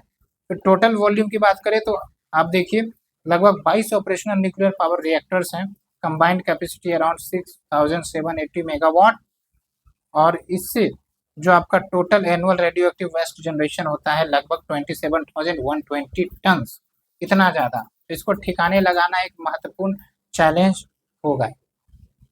तो काउजेस क्या है रेडियो एक्टिव पॉल्यूशन के? एक तो न्यूक्लियर पावर प्लांट्स, ये हमने बताया, एनर्जी बनाने के लिए यूज करते हैं, लेकिन कभी कभी एक्सीडेंट्स या लीक्स के कारण आपका ये एटमॉस्फेयर में जा सकता है, वाटर के साथ मिक्स होकर आपका रिवर्स में, सी बॉडीज में मिक्स हो सकता है। फिर न्यूक्लियर वेपन चेकिंग है ना, जैसे इंडिया ने ही अपना न्यूक्लियर कैपेबिलिटी चेक किया था 1970s के दौरान, तो कुछ रेडियो एक्टिव वेस्ट रिलीज हुए होंगे, है ना। उसी तरह के दुनिया भर में ये सब चलते रहता है, ईरान के यहाँ भी चल रहा है ना। उसके बाद mining and processing of radioactive waves, radioactive ores. उसके बाद मेडिकल फैसिलिटीज से भी आपका ये यूज होते हैं, और इम्प्रॉपर डिस्पोजल होगा तो can lead to the radioactive pollution. Industrial processors हो गए, तो बेसिक बेसिक चीज़ें, वही चीज़ें घूम फिर कर आ रही है। बस आपको जो टर्म है ना उसको रिप्लेस करते जाना है, रेडियो एक्टिव पॉल्यूशन से आपका काम हो जाएगा। हार्मफुल इफेक्ट क्या है रेडियो एक्टिव पॉल्यूशन का? Risk of cancer, genetic mutations हो सकता है डीएनए सब में, इन्वायरमेंटल डैमेज होगा like contamination of the soil, water, air, harming ecosystem and wildlife. फिर एक्यूट रेडिएशन सिकनेस, मतलब अगर लंबे समय तक and higher level of radiation exposure होता है मनुष्य को, it can cause nausea, vomiting, organ failure as well. Okay, जैसे आप देखते हैं ना मरकरी, हालांकि वो रेडियो एक्टिव सब्सटेंस नहीं है, लेकिन मरकरी का थोड़ा सा भी अमाउंट अगर चला जाए शरीर के अंदर, it can lead to death. तो रेडियो एक्टिव तो उससे भी हार्मफुल होता है। तो मेजर्स क्या लिए जा रहे हैं to control the radioactive pollution? एक तो हमारे देश में एटॉमिक एनर्जी रेगुलेटरी बोर्ड है, जो रेगुलेट करता है, मॉनिटर करते रहता है रेडिएशन रिलेटेड एक्टिविटीज को, ताकि सेफ्टी बनी रहे न्यूक्लियर पावर प्लांट सब में। उसके बाद न्यूक्लियर वेस्ट मैनेजमेंट का पूरा टेक्निक है, जो इफेक्टिव तरीके से, एफिशिएंट तरीके से न्यूक्लियर वेस्ट को डिस्पोजेबल रखता है, डिस्पोज करता है। ओके, जैसे आप देख सकते हैं वेस्ट मैनेजमेंट डिवीजन है भभा एटॉमिक रिसर्च सेंटर का, और यही आपका ट्रीट करता है, स्टोर करता है रेडियो एक्टिव वेस्ट को। फिर इन्वायरमेंटल मॉनिटरिंग भी किए जाते हैं वेरियस लेबोरेटरी के द्वारा, like environmental survey laboratory and national environmental engineering resource institute NEERI, ध्यान रखना है। पर चैलेंजेस भी है to control the radioactive pollution, like nuclear waste management खुद में कम्प्लेक्स है, कहाँ से कैसे रिलीज हो जाए, अचानक से गलती से कुछ भी हो सकता है। और दूसरी बात यह है कि अब इसको ट्रीट करना है तो इसको जमीन के अंदर बहुत ही निचले लेयर पर जाके दबा दिया जाता है, तो धीरे धीरे वो भी तो रिलीज होता होगा ना। इसलिए लॉन्ग टर्म कंटेनमेंट सॉल्यूशन हमें निकालने की जरूरत है, as well as technical and logistical challenges भी हो सकता है। ओके, जैसे construction of deep geological repositories faces technical hurdles. For example ground water contamination भी हो सकता है, अगर हम ज़्यादा जियोलॉजिकल डिपोजिटरी जाते हैं और ग्राउंड वाटर उससे कंटेमिनेट हो जाता है। फिर रेगुलेटरी कंप्लायंस एंड इन्फोर्समेंट वाला हर्डल्स आ जाता है। इंटरनेशनल कोऑपरेशन एंड डिप्लोमेसी की कमी है। क्यों? जियो पॉलिटिकल टेंशंस अपने अपने सब वेपन मिसाइल बनाने में लगे हुए हैं, और जब बात करती है इसके वेस्ट को डील करने के लिए तो कोई भी एक साथ नहीं आते, ठीक है। उसके बाद emerging risk and technological advances like nuclear enabled technology warfare, ये सब तो और ज़्यादा तीव्र बढ़ता जा रहा है। और रेडियो एक्टिव आइसोटोप्स का यूज है मेडिसिन में, also raises concerns about safe handling and disposal of practices. Way forward वही है, स्ट्रिक्ट रेगुलेशन एंड मॉनिटरिंग होनी चाहिए। एक चीज़ तो हमने आपको नहीं बताया, वैसे आप ध्यान में रखेंगे कि फिलहाल जो हमारा न्यूक्लियर एनर्जी रिलेटेड सेक्टर है ना, वो हमारा कंप्लीटली गवर्नमेंट सेक्टर है, यानी प्राइवेट का उसमें पार्टिसिपेशन नहीं है। इसका कारण भी है क्योंकि ये काफ़ी ज़्यादा सेंसिटिव मुद्दा है, कहीं से भी कभी भी अगर गड़बड़ हो गया, फॉरेन इंटरफेरेंस हो गया, है ना, तो भाई पूरा जगह तबाह हो सकता है, वहाँ की पॉपुलेशन तबाह हो सकती है। 1984 भोपाल गैस ट्रेजेडी, वो तो गैस रिलीज हुआ था हार्मफुल गैस, तब वहाँ पर इतना नुकसान हो गया, और ये रेडियो एक्टिव सब्सटेंसेस, ठीक है। क्लीन अप एंड रेमेडिएशन होते रहना चाहिए कंटेमिनेटेड साइट्स पर। Development of alternative energy source renewable की तरफ जा सकते हैं। उसके बाद इंटरनेशनल कॉपरेशन जरूरी है, ट्रांसबाउंड्री नेचर है आपका ये रेडियो एक्टिव पोल्यूशन, तो उसी प्रकार से ट्रांसबाउंड्री कोऑपरेशन कोऑर्डिनेशन की ज़रूरत है, ताकि न्यूक्लियर एक्सीडेंट्स ना हो। अगर best technology, best practices to tackle the nuclear waste है, तो जो देश हैं वो ट्रांसफ़र कर सकते हैं to the needy nations. Okay, ये चीज़ है। कुछ कीवर्ड आप देख लीजिए, untreated sewage, organic matter, coliform. एक मैंने और कीवर्ड आपको बताया था शायद, pollution inequality, the inequality caused due to the pollution, developing, ठीक है। फिर rural versus urban, the have and have not, pollution inequality. तो यहाँ तक हमने कवर किया, 2 घंटे का लेक्चर हो गया है। अब चलिए कुछ पीवाईक्यू पर डिस्कस कर लेते हैं, और ये क्वेश्चन आपको अटेम्प्ट करना है, थोड़ा सा दिमाग चलाना है। ओके, तो देखिए 2023 में क्वेश्चन आया, 2024 का पेपर अभी हम डिस्कस नहीं कर रहे हैं, टाइम मिलने पर हम उसे भी डिस्कस करेंगे, आप चिंता ना करें, आप बस हमारे साथ बने रहें। What is oil pollution? Oil pollution क्या है? कितना बेसिक पूछा गया है। What are its impact on marine ecosystem, and in what way is oil pollution particularly harmful for a country like India? Okay, आप ऑयल पोल्यूशन लिखेंगे, oil spill इसमें डाल सकते हैं। इम्पैक्ट क्या होगा आपका मैराइन इकोसिस्टम पर? बायोडाइवर्सिटी लॉस, वही हो गया। उसके साथ साथ जो फिर आपका लाइवलीहुड लॉस हो सकता है, कोरल्स का डिस्ट्रक्शन हो सकता है, can lead to temporary changes in the oceanic current circulation, ये भी हो सकता है ना। तो ऐसे ऐसे आप पॉइंट सोचिए और सोच कर आप आंसर लिखिए। और भारत के लिए कैसे ये खतरनाक हो सकता है, इंडिया के रेस्पेक्ट में, ये आपको सोचना है। फिर फोटोकेमिकल स्मोक क्या होता है, इसके फॉर्मेशन, इफेक्ट्स, मिटिगेशन, ये इसको आंसर तो करना ही है। फॉर्मेशन कैसे होता है, इफेक्ट क्या है, मिटिगेशन क्या है, उसके साथ 1999 गोथेनबर्ग प्रोटोकॉल क्या है, ये भी एक्सप्लेन करना है आपको। तो थोड़ा सा फोटोकेमिकल स्मोक आपको बता देते हैं। जैसे अर्बन एरियाज में है ना, आप देखते हैं वेहिकुलर इमिशन, इंडस्ट्रियल इमिशन होता है, उससे आप देखेंगे कि जो NOx कंपाउंड है, नाइट्रोजन ऑक्साइड कंपाउंड, या फिर वोलेटाइल ऑर्गेनिक कंपाउंड, ये सब हवा में तो मौजूद रहते हैं। तो जब सनलाइट पेनिट्रेट करता है और रिएक्शन इन सब केमिकल से करता है, तो अल्टीमेटली एक प्रकार से लेयर बना देता है इन गैसेस का, ठीक है। और फिर ये हेल्थ को प्रभावित करता है। तो ये कुछ आपका कंसेप्ट है। इम्पैक्ट क्या हो गया आपका, थोड़ा सोचिए आप। और कैसे हम इसे मिटिगेट कर सकते हैं, तो मिटिगेट का एक कारण, एक तो तरीका ये है कि भाई हम पोल्यूशन को एड्रेस करें, है ना। जो सॉक्स और वोलेटाइल ऑर्गेनिक कंपाउंड गाड़ियों सबसे निकल रही है, उसको हम एड्रेस करें। एक ये है, ग्रीनरीज इस्टेब्लिश करें ताकि ये सब केमिकल्स एब्जॉर्ब हो जाए, एफोरेस्टेशन आप कह सकते हैं, है ना। पब्लिक ट्रांसपोर्ट को हम ज़्यादा यूज करें, ऐसे भी होगा। ओके, तो ये सब कुछ पॉइंट आप जोड़िए, थोड़ा सोचिए। और इम्पैक्ट आपको देखना है, वही है, हेल्थ के ऊपर देखना है आपको, इन्वायरमेंट के ऊपर देखना है आपको, इकोनॉमी पर देखना है आपको, है ना। और लॉन्ग टर्म पर्सपेक्टिव भी आपको ध्यान में रखनी है।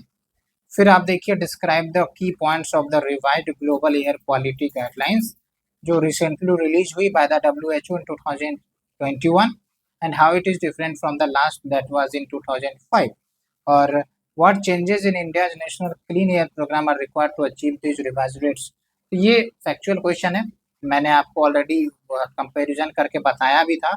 हाँ, ये ध्यान रखना है कि जब हम बात करते हैं इंडिया की, तो इंडिया को अचीव करने में इस टारगेट को समय लगेगा। कैसे, क्योंकि इंडिया तो लगभग किसी भी WHO के जो भी टारगेट्स है एयर क्वालिटी गाइडलाइंस वाले, उसको तो ब्रीच कर रहा है ना, ज़्यादा है, ठीक है। तो पहले तो अपने टारगेट को अचीव करना ही चैलेंज है, फिर जाके हम WHO के टारगेट को अचीव करेंगे। उसके बाद नेशनल क्लीन एयर प्रोग्राम का क्या फीचर्स है, जो गवर्नमेंट ऑफ द इंडिया के द्वारा इनिशिएट किया गया। इन सिंपल क्वेश्चन है, लिख सकते हैं आप।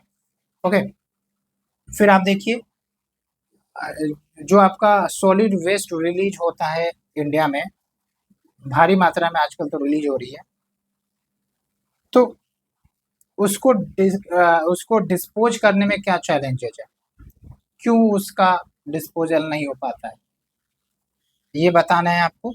और कैसे हम सेफली टॉक्सिक वेस्ट को रिमूव कर सकते हैं which has been accumulating in our habitable environment. थोड़ा सा आप सोचिए। फिर एक है एनवायरनमेंट इम्पैक्ट असेसमेंट पर क्वेश्चन, ठीक है। तो आप आंसर लिख सकते हैं, बस दिमाग को चलाना सीखिए। वेरियस पैरामीटर्स को लिंक करिए, इंटरलिंकिंग ऑफ द कंसेप्ट करिए कि कैसे भाई सॉलिड वेस्ट मैनेजमेंट बेसिकली उसका ट्रीटमेंट नहीं हो पा रहा है। क्या एक प्लास्टिक पोल्यूशन एक कारण है, क्या एक सोर्स सेग्रीगेशन दिक्कत हो सकता है, दूसरा रिसाइकलिंग फैक्ट्री हर जगह नहीं, एक प्रॉब्लम हो सकती है, एक बार बार जो स्ट्राइक होते रहता है वो भी एक प्रॉब्लम है ना। तो ऐसे आप इंटरलिंक करिए पॉइंट्स को, आपको समझ में आएगा, आंसर लिखने आ जाएंगे आप। तो ये था फ्रेंड्स पूरा लेक्चर कंप्लीट। आपका जो पॉल्यूशन का टॉपिक है समाप्त होता है। अब हम अगले लेक्चर में climate change and global warming के मुद्दों को डिटेल से डिस्कस करेंगे कि आपको बेसिक अंडरस्टैंडिंग हो जाए। और अगर आपको ज्योग्राफी पर पकड़ है तो और ज़्यादा मज़ा आएगा, क्योंकि ये सब काफ़ी ज़्यादा इंटरेस्टिंग टॉपिक होते हैं। अगर आपको हमारा इनिशिएटिव अच्छा लग रहा है, please do support, like, share, और हाँ, कुछ फाइनेंशियल कंट्रीब्यूशन अगर आप कर सकते हैं तो आप ज़रूर करें। हमने आपको UPI ID शेयर की है, वहाँ पर आप कर सकते हैं, या फिर हमारे यूट्यूब में ज्वाइन बटन है, उसको आप ज्वाइन कर सकते हैं, मेंबरशिप ले सकते हैं, ठीक है। आने वाले समय में हम तरह तरह के इनिशिएटिव लाने वाले हैं। Thank you friends, thank you very much for watching, thank you for such long term कि आप यहाँ तक पहुँचे पूरा वीडियो देखते देखते। Thank you very much.